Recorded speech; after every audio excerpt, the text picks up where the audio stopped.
ਮਾਝ ਮਹਿਲਾ ਪੰਜਵਾਂ। ਦਿਨ ਰੈਣ।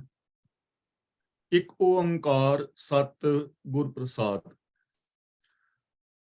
ਮਾਝ ਰਾਗ ਦੇ ਅੰਦਰ ਸਾਹਿਬ ਸ੍ਰੀ ਗੁਰੂ ਅਰਜਨ ਪਾਤਸ਼ਾਹ ਜੀ ਦੀ ਇਹ ਪਾਵਨ ਬਾਣੀ ਹੈ ਤੇ ਇਸ ਸ਼ਬਦ ਦਾ ਸਿਰਲੇਖ ਹੈ ਦਿਨ ਰੈਣ। ਇਹਦੇ ਅੰਦਰ ਦਿਨ ਔਰ ਰਾਤ ਦੇ ਅੰਦਰ ਸਾਨੂੰ ਸ਼ੁਭ ਗੁਣਾਂ ਦੇ ਨਾਲ ਜੁੜਨ ਦੀ ਹਿਦਾਇਤ ਗੁਰੂ ਸਾਹਿਬ ਜੀ ਕਰ ਰਹੇ ਨੇ। ਦਿਨ ਰੈਣ ਇਹ ਸ਼ਬਦ ਦਾ ਸਿਰਲੇਖ ਹੈ। ਇੱਕ ਓੰਕਾਰ ਸਤ ਗੁਰ ਪ੍ਰਸਾਦ। ਇੱਕ ਓੰਕਾਰ ਤੋਂ ਭਾਵ ਇੱਕ ਸਰਬ ਵਿਆਪਕ ਪਰਮ ਸੱਤਿਆ, ਜਿਸ ਕਰਕੇ ਉਤਪत्ति, ਲੈਤਾ, ਪਾਲਣਾ ਔਰ ਸੰਚਾਲਨ ਹੁੰਦਾ ਹੈ, ਔਰ ਜਿਹੜਾ ਆ ਜਗਤ ਹੈ ਦਿਸਦਾ ਉਸ ਦਾ ਪ੍ਰਤੱਖ ਰੂਪ ਹੈ। ਸਤ ਦਾ ਮਤਲਬ ਇਹ ਸदैव ਹੈ, ਅਬਿਨਾਸ਼ੀ ਹੈ। ਗੁਰ ਪ੍ਰਸਾਦ ਤੋਂ ਭਾਵ ਉਸ ਪਰਮ ਸੱਤਿਆ ਦੇ ਨਾਲ ਜੋ ਸਾਡਾ ਸੰਬੰਧ ਬਣਦਾ ਹੈ, ਗੁਰੂ ਦੀ ਰਹਿਮਤ ਔਰ ਬਖਸ਼ਿਸ਼ ਦੇ ਨਾਲ, ਗੁਰੂ ਦੇ ਗਿਆਨ ਦੇ ਨਾਲ, ਗੁਰੂ ਦੇ ਦੱਸੇ ਰਾਹਾਂ ਤੇ ਤੁਰਿਆ, ਗੁਰੂ ਦੀ ਕਿਰਪਾ ਦੇ ਪਾਤਰ ਬਣਿਆ। ਸੇਵੀ ਸਤਿਗੁਰ ਆਪਣਾ ਹਰ ਸਿਮਰੀ ਦਿਨ ਸਭ ਰੈਣ। ਸੇਵੀ ਸ਼ਬਦ ਨੂੰ ਬਿੰਦੀ ਲਗਾ ਕੇ ਪੜਨਾ ਹੈ। ਸੇਵੀ, ਸੇਵੀ ਦਾ ਮਤਲਬ ਕਿ ਮੈਂ ਸੇਵਾ ਕਰਾਂ, ਮੀਨਸ ਕਿ ਮੈਂ ਪ੍ਰਭੂ ਦੇ ਹੁਕਮ ਵਿੱਚ ਤੁਰਾਂ, ਗੁਰੂ ਦੇ ਹੁਕਮ ਵਿੱਚ ਤੁਰਾਂ। ਸਿਮਰੀ ਦਾ ਮਤਲਬ ਮੈਂ ਯਾਦ ਰੱਖਾਂ। ਦਿਨ ਰਹਿਣ, ਦਿਨ ਸਭ ਰਹਿਣ ਦਾ ਮਤਲਬ ਹਰ ਦਿਨ ਔਰ ਹਰ ਰਾਤ।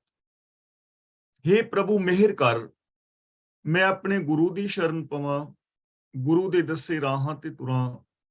ਮੈਂ ਆਪਣੀ ਜ਼ਿੰਦਗੀ ਦੇ ਸਾਰੇ ਦਿਨ ਔਰ ਜ਼ਿੰਦਗੀ ਦੀਆਂ ਸਾਰੀਆਂ ਰਾਤਾਂ ਪ੍ਰਭੂ ਦੀ ਯਾਦ ਵਿੱਚ ਜੀਵਾਂ, ਰੱਬੀ ਗੁਣਾਂ ਨੂੰ ਯਾਦ ਰੱਖਾਂ, ਰੱਬੀ ਗੁਣਾਂ ਨੂੰ ਇੰਪਲੀਮੈਂਟ ਕਰਾਂ।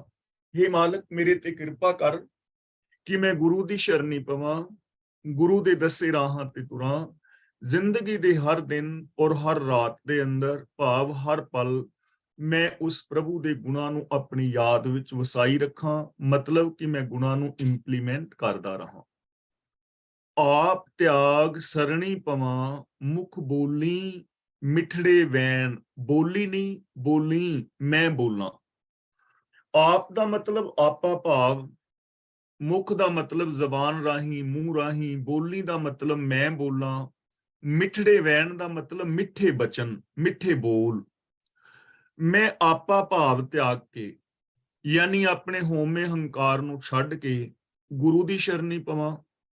ਆਪਣੀ ਮੱਤ ਨੂੰ ਛੱਡ ਕੇ ਮੈਂ ਗੁਰੂ ਦੀ ਮੱਤ ਦਾ ਧਾਰਨੀ ਹੋਵਾਂ ਤੇ ਜ਼ਬਾਨ ਦੇ ਨਾਲ ਮੈਂ ਮਿੱਠੇ ਬੋਲ ਬੋਲਾਂ, ਸੱਚੇ ਬੋਲ ਬੋਲਾਂ, ਪਿਆਰੇ ਬੋਲ ਬੋਲਾਂ।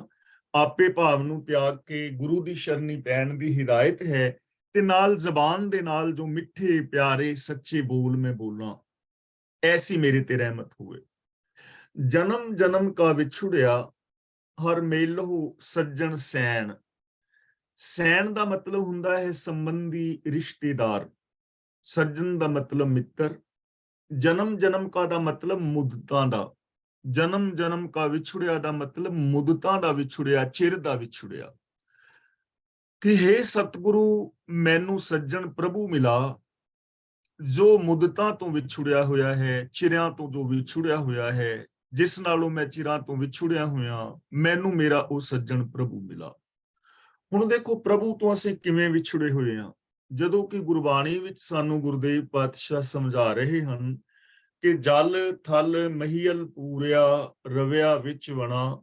ਜਲਾਂ ਥਲਾਂ ਧਰਤੀ ਆਕਾਸ਼ ਦੇ ਅੰਦਰ ਰਮਿਆ ਹੋਇਆ ਹੈ, ਮੇਰੇ ਅੰਦਰ ਵਸ ਰਿਹਾ ਹੈ, ਸਭੈ ਘਟ ਰਾਮ ਬੋਲੇ ਵਾਲੀ ਅਵਸਥਾ ਹੈ। ਤਾਂ ਫਿਰ ਜੋ ਮੈਂ ਵਿਛੁੜਿਆ ਹੋਇਆ, ਉਹ ਕਿਵੇਂ ਵਿਛੁੜਿਆ ਹੋਇਆ, ਇਹ ਚੀਜ਼ ਸਮਝਣ ਵਾਲੀ ਹੈ। ਇਹਦਾ ਮਤਲਬ ਅਸੀਂ ਸੋਚ ਕਰਕੇ ਵਿਛੜੇ ਹੋਏ ਹਾਂ, ਔਰ ਸਾਡੀ ਸੋਚ ਰੱਬੀ ਗੁਣਾਂ ਦੇ ਨਾਲੋਂ ਵਿਛੜੀ ਹੋਈ ਹੈ। ਸਤ, ਸੰਤੋਖ, ਦਇਆ, ਧਰਮ, ਗਿਆਨ, ਵੈਰਾਗ, ਨਿਮਰਤਾ, ਨਿਰਭੈਤਾ, ਨਿਰਵੈਰਤਾ, ਇਹਦੇ ਨਾਲੋਂ ਸਾਡੀ ਸੋਚ ਵਿਛੜੀ ਹੈ। ਤੇ ਇਹ ਸੋਚ ਮੁੱਦਤਾਂ ਤੋਂ, ਚਿਰਾਂ ਤੋਂ ਸਾਡੇ ਅਸੀਂ ਵਿਛੜੇ ਹੋਏ ਹਾਂ। हे ਮਾਲਕ ਰਹਿਮਤ ਕਰ ਕਿ ਜੋ ਮੈਂ ਚਿਰਾਂ ਤੋਂ ਵਿਛੜਿਆ ਹੋਇਆ, ਰੱਬੀ ਗੁਣਾਂ ਨਾਲੋਂ ਮੇਰੀ ਸੋਚ ਟੁੱਟੀ ਹੋਈ ਹੈ, ਮੈਂ ਰੱਬੀ ਗੁਣਾਂ ਦੇ ਨਾਲ ਜੁੜਾਂ, ਮੇਰੀ ਸੋਚ ਪ੍ਰਭੂ ਦੇ ਅੰਦਰ ਲੀਨ ਹੋ ਜਾਏ, ਪ੍ਰਭੂ ਦੀ ਸੋਚ ਅੰਦਰ ਸਮਾ ਜਾਏ। ਸਾਡੀ ਸੋਚ ਰੱਬੀ ਸੋਚ ਤੋਂ ਵਿਛੜੀ ਹੋਈ ਹੈ। ਜੋ ਜੀ ਹਰ ਤੇ ਵਿਛੁੜੇ, ਸੇ ਸੁਖ ਨਾ ਵਸਨ ਭੈਣ। ਭੈਣ ਦਾ ਮਤਲਬ ਹੈ ਭੈਣ। ਹੁਣ ਸਵਾਲ ਇਹ ਪੈਦਾ ਹੁੰਦਾ ਹੈ ਕਿ ਜੇ ਅਸੀਂ ਸੁਰਤ ਕਰਕੇ, ਸੋਚ ਕਰਕੇ ਰੱਬ ਨਾਲੋਂ ਵਿਛੜਿਆ ਤੇ ਫਿਰ ਕੀ ਹੋਏਗਾ? ਤਾਂ ਉਹਦਾ ਰਿਜ਼ਲਟ ਦੱਸ ਰਹੇ ਨੇ ਕਿ ਹੇ ਮੇਰੀ ਭੈਣ, ਜੋ ਜੀਵ ਰੱਬੀ ਗੁਣਾਂ ਤੋਂ ਟੁੱਟੇ ਰਹਿੰਦੇ ਨੇ, ਜਿਨ੍ਹਾਂ ਦੀ ਸੋਚ ਰੱਬੀ ਸੋਚ ਨਾਲੋਂ ਵਿਛੜੀ ਰਹਿੰਦੀ ਹੈ, ਉਹ ਕਦੇ ਵੀ ਸੁਖੀ ਨਹੀਂ ਵਸਦੇ। ਉਹਨਾਂ ਦੀ ਜ਼ਿੰਦਗੀ ਵਿੱਚ ਹਮੇਸ਼ਾ ਦੁੱਖ ਔਰ ਕਲੇਸ਼ ਵਾਪਰਦੇ ਨੇ। ਮਾਨਸਿਕ ਤੌਰ ਤੇ ਉਹ ਪਰੇਸ਼ਾਨ ਰਹਿੰਦੇ ਨੇ, ਆਪ ਵੀ ਸੁਖੀ ਨਹੀਂ ਵਸਦੇ, ਤੇ ਉਹ ਇਸ ਜਗਤ ਦੇ ਅੰਦਰ ਵੀ ਦੁੱਖ ਫੈਲਾਉਣ ਦਾ ਕਾਰਨ ਬਣਦੇ ਨੇ। ਇਸ ਲਈ ਮੈਂ ਉਸ ਪ੍ਰਭੂ ਦੇ ਚਰਨਾਂ ਦੇ ਵਿੱਚ ਜੁੜਿਆ ਰਹਾ, ਰੱਬੀ ਗੁਣਾਂ ਦੇ ਨਾਲ ਜੁੜਿਆ ਰਹਾ, ਆਪਣੀ ਮਾੜੀ ਮੱਤ ਨੂੰ ਛੱਡ ਕੇ ਗੁਰੂ ਦੀ ਮੱਤ ਨੂੰ ਅਪਣਾਵਾਂ, ਕਿਉਂਕਿ ਜਿਹੜੇ ਲੋਕ ਰੱਬ ਨਾਲੋਂ ਵਿਛੜੇ ਰਹਿੰਦੇ ਨੇ, ਉਹ ਕਦੇ ਵੀ ਸੁਖੀ ਨਹੀਂ ਵਸਦੇ। ਸਾਡੇ ਦੁੱਖਾਂ ਦਾ ਕਾਰਨ ਹੀ ਇਹ ਹੈ। ਹਰ ਪਿਰ ਬਿਨ ਚੈਨ ਨਾ ਪਾਈਐ, ਖੋਜ ਡਿਠੇ ਸਭ ਗੈਣ। ਚੈਨ ਦਾ ਮਤਲਬ ਸ਼ਾਂਤੀ, ਤੇ ਗੈਣ ਦਾ ਮਤਲਬ ਇੱਥੇ ਹੈ ਆਕਾਸ਼। ਸਭ ਗੈਣ ਦਾ ਮਤਲਬ ਸਭ ਆਕਾਸ਼, ਯਾਨੀ ਜਿੰਨੇ ਵੀ ਖੰਡ ਮੰਡਲ ਬ੍ਰਹਿਮੰਡ ਨੇ, ਇਹਨਾਂ ਸਾਰੇ ਜਗਤ ਦੀ ਗੱਲ ਹੋ ਰਹੀ ਹੈ ਕਿ ਮੈਂ ਸਾਰੀਆਂ ਧਰਤੀਆਂ, ਸਾਰੇ ਆਕਾਸ਼ ਯਾਨੀ ਸਾਰੇ ਬ੍ਰਹਿਮੰਡ ਨੂੰ ਖੋਜ ਕੇ ਵੇਖ ਲਿਆ ਹੈ ਕਿ ਪ੍ਰਭੂ ਮਿਲਾਪ ਤੋਂ ਬਿਨਾਂ ਕਦੇ ਵੀ ਬੰਦੇ ਨੂੰ ਸ਼ਾਂਤੀ ਨਹੀਂ ਮਿਲਦੀ, ਚੈਨ ਨਹੀਂ ਮਿਲਦਾ। ਕਿਉਂਕਿ ਚੈਨ ਮਿਲਣਾ ਹੈ ਸਾਡੇ ਮਨ ਨੂੰ ਗੁਨਾਹ ਕਰਕੇ, ਤੇ ਬੇਚੈਨੀ ਹੈ ਸਾਰੀ ਡਰ ਆਦਿਕ ਜੋ ਵੀ ਨੇ ਉਹ ਨੇ ਔਗਣਾ ਕਰਕੇ। ਇਸ ਲਈ ਮੈਂ ਸਾਰੇ ਬ੍ਰਹਿਮੰਡ ਨੂੰ ਖੋਜ ਕੇ ਦੇਖ ਲਿਆ ਹੈ, ਭਾਵ ਸਾਰੀ ਸ੍ਰਿਸ਼ਟੀ ਦੇ ਕੀਤੇ ਹੋਏ ਕਰਮਾਂ ਨੂੰ ਦੇਖ ਲਿਆ ਹੈ ਕਿ ਚਾਹੇ ਤੁਸੀਂ ਜਿੰਨੇ ਮਰਜ਼ੀ ਕਰਮ ਕਾਂਡ ਕਰੀ ਜਾਓ, ਧਰਮ ਦੇ ਨਾਮ ਤੇ ਵਿਖਾਵੇ ਤੇ ਜਿੰਨੇ ਮਰਜ਼ੀ ਕਰਮ ਕਰੀ ਜਾਓ, ਰੱਬ ਦੇ ਨਾਮ ਤੇ ਜਿੰਨੇ ਮਰਜ਼ੀ ਤੁਸੀਂ ਯੱਗ ਹਵਨ ਆਦਿਕ ਕਰਾਈ ਜਾਓ, ਜੰਗਲਾਂ ਵਿੱਚ ਫਿਰ ਲਓ, ਤੁਸੀਂ ਵਰਤ ਨਰਾਤੇ ਵਗੈਰਾ ਕਰ ਲਓ, ਤੁਸੀਂ ਜਪ ਤਪ ਕਰ ਲਓ, ਲੇਕਿਨ ਮਨ ਨੂੰ ਸ਼ਾਂਤੀ ਨਹੀਂ ਆਉਣੀ, ਕਿਉਂਕਿ ਮਨ ਦੇ ਅੰਦਰ ਔਗਣ ਨੇ, ਮਨ ਅੰਦਰ ਈਰਖਾ ਦੀ ਅੱਗ ਹੈ, ਮਨ ਅੰਦਰ ਹੰਕਾਰ ਦੇ ਭਾਂਬੜ ਬਲੇ ਹੋਏ ਨੇ। ਇਸ ਲਈ ਗੁਰਦੇਵ ਪਾਤਸ਼ਾਹ ਕਹਿੰਦੇ ਨੇ, ਮੈਂ ਬ੍ਰਹਿਮੰਡ ਨੂੰ ਖੋਜ ਵੇਖਿਆ ਹੈ ਕਿ ਪ੍ਰਭੂ ਦੇ ਗੁਣਾਂ ਤੋਂ ਬਿਨਾਂ, ਰੱਬੀ ਮਿਲਾਪ ਤੋਂ ਬਿਨਾਂ ਜਿੰਦ ਨੂੰ ਕਦੇ ਚੈਨ ਨਹੀਂ ਮਿਲਦਾ, ਸ਼ਾਂਤੀ ਨਹੀਂ ਮਿਲਦੀ। ਹੁਣ ਜੋ ਰੱਬ ਨਾਲੋਂ ਜਾਂ ਰੱਬੀ ਗੁਣਾਂ ਦੇ ਨਾਲੋਂ ਅਸੀਂ ਵਿਛੜੇ ਹਾਂ, ਔਰ ਸਾਡੀ ਜ਼ਿੰਦਗੀ ਦੇ ਅੰਦਰ ਜੇ ਕਿਤੇ ਦੁੱਖ ਹੈ, ਤਾਂ ਉਹਦਾ ਕਾਰਨ ਕੌਣ ਹੈ? ਹੁਣ ਗੁਰੂ ਜੀ ਉਹ ਅਸਲੀਅਤ ਬਿਆਨ ਕਰ ਰਹੇ ਨੇ, ਆਪ ਕਮਾਣੇ ਵਿਛੁੜੀ, ਦੋਸ਼ ਨਾ ਕਾਹੂ ਦੇਣ। ਆਪ ਕਮਾਣੇ ਦਾ ਮਤਲਬ ਆਪਣੇ ਕੀਤੇ ਹੋਏ ਜਿਹੜੇ ਕੰਮ ਨੇ, ਮੇਰੀ ਆਪਣੀ ਜੋ ਕਮਾਈ ਹੈ, ਮੇਰੇ ਬੋਲ, ਮੇਰੀ ਸੋਚ, ਮੇਰਾ ਬਿਹੇਵੀਅਰ। ਕਾਹੂ ਦਾ ਮਤਲਬ ਕਿਸੇ ਹੋਰ ਨੂੰ। ਹੇ ਭੈਣ, ਮੈਂ ਆਪਣੇ ਕੀਤੇ ਕਰਮਾਂ ਅਨੁਸਾਰ ਪ੍ਰਭੂ ਤੋਂ ਵਿਛੜੀ ਹੋਈ ਹਾਂ। ਇਸ ਬਾਰੇ ਮੈਂ ਕਿਸੇ ਹੋਰ ਨੂੰ ਦੋਸ਼ ਨਹੀਂ ਦੇ ਸਕਦੀ, ਯਾਨੀ ਕਿਸੇ ਹੋਰ ਨੂੰ ਦੋਸ਼ ਦੇਣਾ ਯੋਗ ਨਹੀਂ ਹੈ। ਇਹ ਮੇਰੇ ਆਪਣੀ ਸੋਚ ਦਾ, ਮੇਰੇ ਆਪਣੇ ਬੋਲਾਂ ਦਾ ਔਰ ਮੇਰੇ ਆਪਣੇ ਬਿਹੇਵੀਅਰ ਦਾ ਦੋਸ਼ ਹੈ, ਕਿਉਂਕਿ ਮੇਰੀ ਸੋਚ ਸੱਚੀ ਨਹੀਂ, ਮੇਰੇ ਬੋਲ ਸੱਚੇ ਪਿਆਰੇ ਨਹੀਂ, ਮੇਰੇ ਕਰਮ ਸੱਚੇ ਨਹੀਂ, ਸੱਚ ਨੂੰ ਬੇਸ ਬਣਾ ਕੇ ਮੈਂ ਕਰਮ ਨਹੀਂ ਕੀਤੇ, ਫਰਜ਼ ਪੂਰੇ ਨਹੀਂ ਕੀਤੇ, ਇਹ ਮੇਰਾ ਦੋਸ਼ ਹੈ। ਇਸ ਕਰਕੇ ਮੇਰੀ ਜ਼ਿੰਦਗੀ ਵਿੱਚ ਬੇਚੈਨੀ ਹੈ, ਇਸ ਕਰਕੇ ਮੈਂ ਰੱਬ ਨਾਲੋਂ ਅਲੱਗ ਹਾਂ, ਮੇਰੀ ਸੋਚ ਅਲੱਗ ਹੈ, ਮੈਂ ਵਿਛੜਿਆ ਹੋਇਆ ਹਾਂ। ਇਹ ਦੋਸ਼ ਮੇਰਾ ਆਪਣਾ ਹੈ। ਕਾਸ਼ ਬੰਦੇ ਨੂੰ ਇਹ ਚੀਜ਼ ਸਮਝ ਆ ਜਾਏ, ਜਿਹੜਾ ਵੀ ਇਨਸਾਨ ਰੱਬੀ ਗੁਣਾਂ ਨਾਲੋਂ ਟੁੱਟਿਆ ਹੈ, ਆਪਣੀ ਇਸ ਭੁੱਲ ਨੂੰ ਮੰਨ ਲਵੇ ਔਰ ਰੱਬੀ ਗੁਣਾਂ ਦੇ ਮਿਲਾਪ ਨੂੰ ਹੀ ਰੱਬ ਦਾ ਮਿਲਾਪ ਸਮਝ ਕੇ ਰੱਬੀ ਗੁਣਾਂ ਦਾ ਧਾਰਨੀ ਹੋ ਜਾਏ, ਤਾਂ ਹਰ ਬੰਦਾ ਰੱਬ ਦਾ ਰੂਪ ਹੋ ਕੇ ਜੀ ਸਕਦਾ ਹੈ। ਇਹ ਪੋਸੀਬਿਲਿਟੀ ਸਾਰਿਆਂ ਦੇ ਵਿੱਚ ਹੈ, ਹਰ ਇਨਸਾਨ ਦੇ ਵਿੱਚ ਹੈ, ਕਿਸੇ ਦੂਜੇ ਨੂੰ ਦੋਸ਼ ਨਹੀਂ ਦਿੱਤਾ ਜਾ ਸਕਦਾ। ਕਰ ਕਿਰਪਾ ਪ੍ਰਭ ਰਾਖ ਲਹੇ, ਹੋਰ ਨਾਹੀ ਕਰਨ ਕਰੇਣ। ਕਰਨ ਕਰੇਣ ਦਾ ਮਤਲਬ ਕਰਨ ਕਾਰਨ ਜੋਗ, ਕਰਨ ਕਾਰਨ ਦੇ ਮੈਨੂੰ ਆਪਣੇ ਚਰਨਾਂ ਦੀ ਸ਼ਰਨ ਵਿੱਚ ਰੱਖ, ਮੈਨੂੰ ਇਸ ਵਿਛੋੜੇ ਦੇ ਦੁੱਖ ਤੋਂ ਬਚਾ। ਤੇਰੇ ਤੋਂ ਬਿਨਾ ਹੋਰ ਕੋਈ ਵੀ ਕਰਨ ਕਰਾਵਨ ਦੀ ਸਮਰੱਥਾ ਵਾਲਾ ਨਹੀਂ, ਕਿ ਜੋ ਇਹ ਜਗਤ ਨੂੰ ਪੈਦਾ ਕਰੇ, ਇਸ ਸੰਸਾਰ ਦੀ ਪਾਲਣਾ ਸੰਚਾਲਨਾ ਕਰੇ, ਐਸਾ ਤੇਰੇ ਤੋਂ ਬਿਨਾ ਹੋਰ ਕੋਈ ਨਹੀਂ ਹੈ। ਮਤਲਬ ਇਹ ਜੋ ਵਿਛੋੜਾ ਹੈ, ਜੇ ਮੈਂ ਤੇਰੇ ਚਰਨਾਂ ਦੀ ਸ਼ਰਨ ਵਿੱਚ ਆ ਜਾਵਾਂ, ਤੇਰੀ ਰਹਿਮਤ ਹੋ ਜਾਏ, ਤਾਂ ਹੀ ਦੂਰ ਹੋ ਸਕਦਾ ਹੈ। ਹੁਣ ਜੇ ਕੋਈ ਕਹੇ ਕਿ ਕੋਈ ਪੀਰ ਫਕੀਰ, ਕੋਈ ਮੜੀ, ਕੋਈ ਕਬਰ ਸਾਨੂੰ ਰੱਬ ਨਾਲ ਮਿਲਾ ਦੇਵੇ, ਤਾਂ ਇਹ ਨਹੀਂ ਹੋ ਸਕਦਾ। ਰੱਬੀ ਰਜ਼ਾ ਹੀ ਸਮਰੱਥ ਹੈ। ਇਸ ਲਈ हे ਪ੍ਰਭੂ, ਤੂੰ ਹੀ ਇਸ ਸੰਸਾਰ ਦੀ ਸੰਚਾਲਨ ਕਰਨ ਵਾਲਾ ਹੈ, ਤੂੰ ਕਰਨ ਕਾਰਨ ਸਮਰੱਥ ਹੈ, ਤੇਰੇ ਵਰਗਾ ਹੋਰ ਕੋਈ ਨਹੀਂ। ਕਿਰਪਾ ਕਰਕੇ ਮੈਨੂੰ ਆਪਣੇ ਚਰਨਾਂ, ਮੈਨੂੰ ਇਸ ਵਿਛੋੜੇ ਤੋਂ ਬਚਾ। ਹਰ ਤੁਧ ਵਿਣ ਖਾਕੂ ਰੂਲਣਾ, ਕਹੀਏ ਕਿੱਥੇ ਵੈਣ। ਖਾਕੂ ਦਾ ਮਤਲਬ ਖਾਕ ਵਿੱਚ, ਕਹੀਏ ਦਾ ਮਤਲਬ ਕਿੱਥੇ ਜਾ ਕੇ ਆਖੀਏ, ਵੈਣ ਦਾ ਮਤਲਬ ਬਚਨ, ਤਰਲੇ, ਦੁੱਖ। हे ਪ੍ਰਭੂ, ਤੇਰੇ ਮਿਲਾਪ ਤੋਂ ਬਿਨਾ ਮਿੱਟੀ ਵਿੱਚ ਰਲ ਜਾਈਦਾ, ਖਾਕ ਵਿੱਚ ਰਲ ਜਾਈਦਾ, ਬੰਦਾ ਮਿੱਟੀ ਹੋ ਜਾਂਦਾ। ਹੁਣ ਮਿੱਟੀ ਵਿੱਚ ਰਲਣ ਦਾ ਮਤਲਬ, ਮਿੱਟੀ ਵਿੱਚ ਰਲਣ ਦਾ ਮਤਲਬ ਹੈ ਕਿ ਵਿਕਾਰਾਂ ਦੇ ਵਿੱਚ ਬੰਦਾ ਸਵਾਹ ਹੋ ਜਾਂਦਾ, ਇਹਦੀ ਕੋਈ ਕੀਮਤ ਨਹੀਂ ਰਹਿ ਜਾਂਦੀ। ਜਾਂ ਕਾਮ ਕ੍ਰੋਧ ਲੋਭ ਮੋਹ ਮਿੱਟੀ ਹੋਈ ਹੈ, ਇਹਦੇ ਵਿੱਚ ਰਲ ਜਾਂਦਾ ਬੰਦਾ, ਖਾਕ ਹੋ ਜਾਂਦਾ ਬੰਦਾ, ਬੰਦੇ ਦੀ ਕੋਈ ਵੈਲਿਊ ਨਹੀਂ ਰਹਿ ਜਾਂਦੀ। ਕਹੀਏ ਕਿੱਥੇ ਵਹਿਣ, ਇਹ ਦੁਖੜੇ ਕਿਹਦੇ ਅੱਗੇ ਕਹੀਏ, ਕਿਹਨੂੰ ਕਹੀਏ? ਕੌਣ ਹੈ ਜਿਹੜਾ ਸਾਡੇ ਦੁਖੜੇ ਸੁਣੇ? ਇਹ ਕਿਸੇ ਹੋਰ ਅੱਗੇ ਕਹਿ ਵੀ ਨਹੀਂ ਜਾ ਸਕਦੇ, ਕਿਉਂਕਿ ਦੋਸ਼ੀ ਅਸੀਂ ਆਪ ਹਾਂ। ਦੋਸ਼ ਮੇਰੇ ਆਪਣੇ ਨੇ, ਤੇ ਤੇਰੇ ਤੋਂ ਬਿਨਾ ਖਾਕ ਵਿੱਚ ਰੁਲ ਜਾਈਦਾ, ਤੇਰੇ ਤੋਂ ਬਿਨਾ ਮੈਂ ਖਾਕ ਦੇ ਵਿੱਚ ਰੁਲਿਆ ਹੋਇਆ ਹਾਂ। ਨਾਨਕ ਕੀ ਬੇਨੰਤੀਆ, ਹਰ ਸੁਰਜਨ ਦੇਖਾਂ ਨੈਣ। ਦੇਖਾ ਨਹੀਂ, ਬਿੰਦੀ ਲਾ ਕੇ ਦੇਖਾਂ, ਮੈਂ ਵੇਖਾਂ। ਸੁਰਜਨ ਦਾ ਮਤਲਬ ਉੱਤਮ ਪੁਰਸ਼, ਉੱਤਮ ਪੁਰਖ, ਪਿਆਰਾ ਪ੍ਰਭੂ।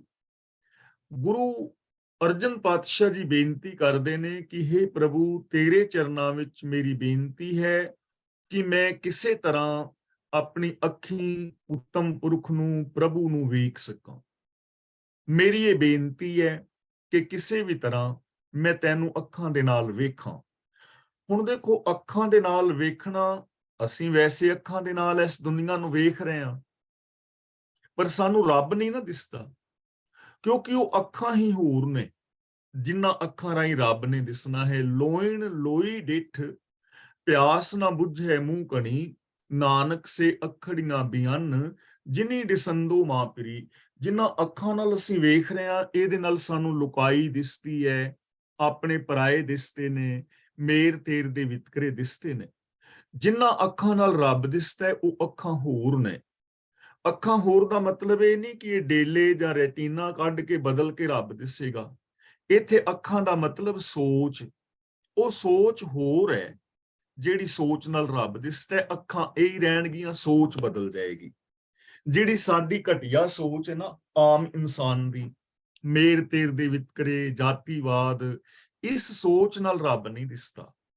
ਉਹ ਸੋਚ ਬੜੀ ਵਿਸ਼ਾਲ ਹੈ, ਜੋ ਭਗਤ ਜਨਾਂ ਦੀ ਹੈ, ਗੁਰੂ ਸਾਹਿਬਾਨ ਦੀ ਹੈ, ਜੋ ਕਹਿੰਦੇ ਨੇ ਦੋਇ ਦੋਇ ਲੋਚਨ ਪੇਖਾਂ, ਹੋ ਹਰ ਬਿਨ ਔਰ ਨਾ ਦੇਖਾਂ। ਸੋਚ ਹੈ। ਤਾਂ हे ਪ੍ਰਭੂ, ਮੈਨੂੰ ਉਹ ਸੋਚ ਬਖਸ਼, ਜਿਹੜੀ ਸੋਚ ਦੇ ਨਾਲ ਇਸ ਜਗਤ ਨੂੰ ਮੈਂ ਤੇਰੇ ਰੂਪ ਵਿੱਚ ਵੇਖ ਸਕਾਂ। ਜੀ ਕੀ ਬਿਰਥਾ ਸੋ ਸੁਣੈ, ਹਰ ਸਮ੍ਰਿਥ ਪੁਰਖ ਅਪਾਰ। ਜੀ ਕੀ ਦਾ ਮਤਲਬ ਜਿੰਦ ਦੀ, ਬਿਰਥਾ ਦਾ ਮਤਲਬ ਪੀੜਾ, ਸਮ੍ਰਿਤ ਦਾ ਮਤਲਬ ਹਰ ਤਾਕਤ ਰੱਖਣ ਵਾਲਾ, ਪੁਰਖ ਦਾ ਮਤਲਬ ਜੋ ਸੰਸਾਰ ਦੇ ਅੰਦਰ ਸਮਾਇਆ ਹੋਇਆ ਹੈ। ਪ੍ਰਭੂ ਸਭ ਤਾਕਤਾਂ ਦਾ ਮਾਲਕ ਹੈ, ਸਰਬ ਵਿਆਪਕ ਹੈ, ਬੇਅੰਤ ਹੈ, ਔਰ ਉਹੀ ਜਿੰਦ ਦਾ ਦਰਦ ਸੁਣ ਸਕਦਾ ਹੈ, ਪੀੜਾ ਸੁਣ ਸਕਦਾ ਹੈ, ਪੀੜਾ ਨੂੰ ਸਮਝ ਸਕਦਾ ਹੈ, ਕਿਉਂਕਿ ਮੇਰੇ ਅੰਦਰ ਵਸਦਾ ਹੈ ਨਾ। ਤੇ ਯਾਦ ਰੱਖਣਾ, ਤੁਹਾਡੀ ਪੀੜਾ ਨੂੰ ਮੈਂ ਤੇ ਮੇਰੀ ਪੀੜਾ ਨੂੰ ਹੋ ਸਕਦਾ ਤੁਸੀਂ ਨਾ ਸਮਝ ਸਕੋ। ਉਸ ਪੀੜਾ ਨੂੰ ਉਹ ਹੀ ਜਾਣ ਸਕਦਾ ਜਿਸ ਦੇ ਅੰਦਰ ਉਹ ਪੀੜਾ ਹੋਵੇ।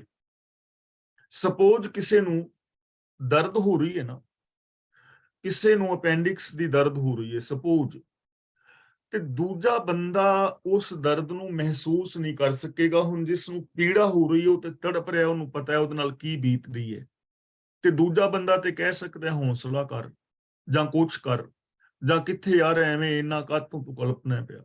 ਹੁਣ ਜਿਹਨੂੰ ਪੀੜਾ ਹੋ ਰਹੀ ਹੈ ਉਹ ਕਲਪ ਰਿਹਾ। ਹਾਂ, ਜਿਸ ਨੂੰ ਕਦੇ ਅਪੈਂਡਿਕਸ ਦੀ ਦਰਦ ਪਹਿਲਾਂ ਹੋਈ ਹੋਏਗੀ ਨਾ, ਉਹ ਉਹਦੀ ਪੀੜਾ ਨੂੰ ਸਮਝ ਸਕਦਾ, ਕਿਉਂਕਿ ਉਹਨੇ ਆਪ ਅਨੁਭਵ ਕੀਤਾ ਹੈ। ਇਸੇ ਤਰ੍ਹਾਂ ਜੋ ਮੇਰੇ ਅੰਦਰ ਦੀ ਪੀੜਾ ਹੈ ਨਾ, ਉਸ ਪੀੜਾ ਨੂੰ ਉਹ ਸਮਝ ਪਾਏਗਾ ਜਿਸ ਨੂੰ ਕਦੀ ਉਹ ਪੀੜਾ, ਉਹ ਦਰਦ ਕਦੀ ਕਿਸੇ ਨੇ ਮਹਿਸੂਸ ਕੀਤਾ ਹੋਵੇ। ਜੇ ਦੁਨਿਆਵੀ ਮਿਸਾਲਾਂ ਦੇ ਕੇ ਸਮਝੀਏ ਨਾ, ਇੱਕ ਨਿੱਕੇ ਬੱਚੇ ਦੀ ਮਾਂ ਜਾਂ ਬਾਪ ਦੀ ਮੌਤ ਹੋ ਜਾਏ ਨਾ, ਤਾਂ ਉਹਨੂੰ ਦੂਜੇ ਬੱਚੇ ਨਹੀਂ ਸਮਝ ਪਾਣਗੇ।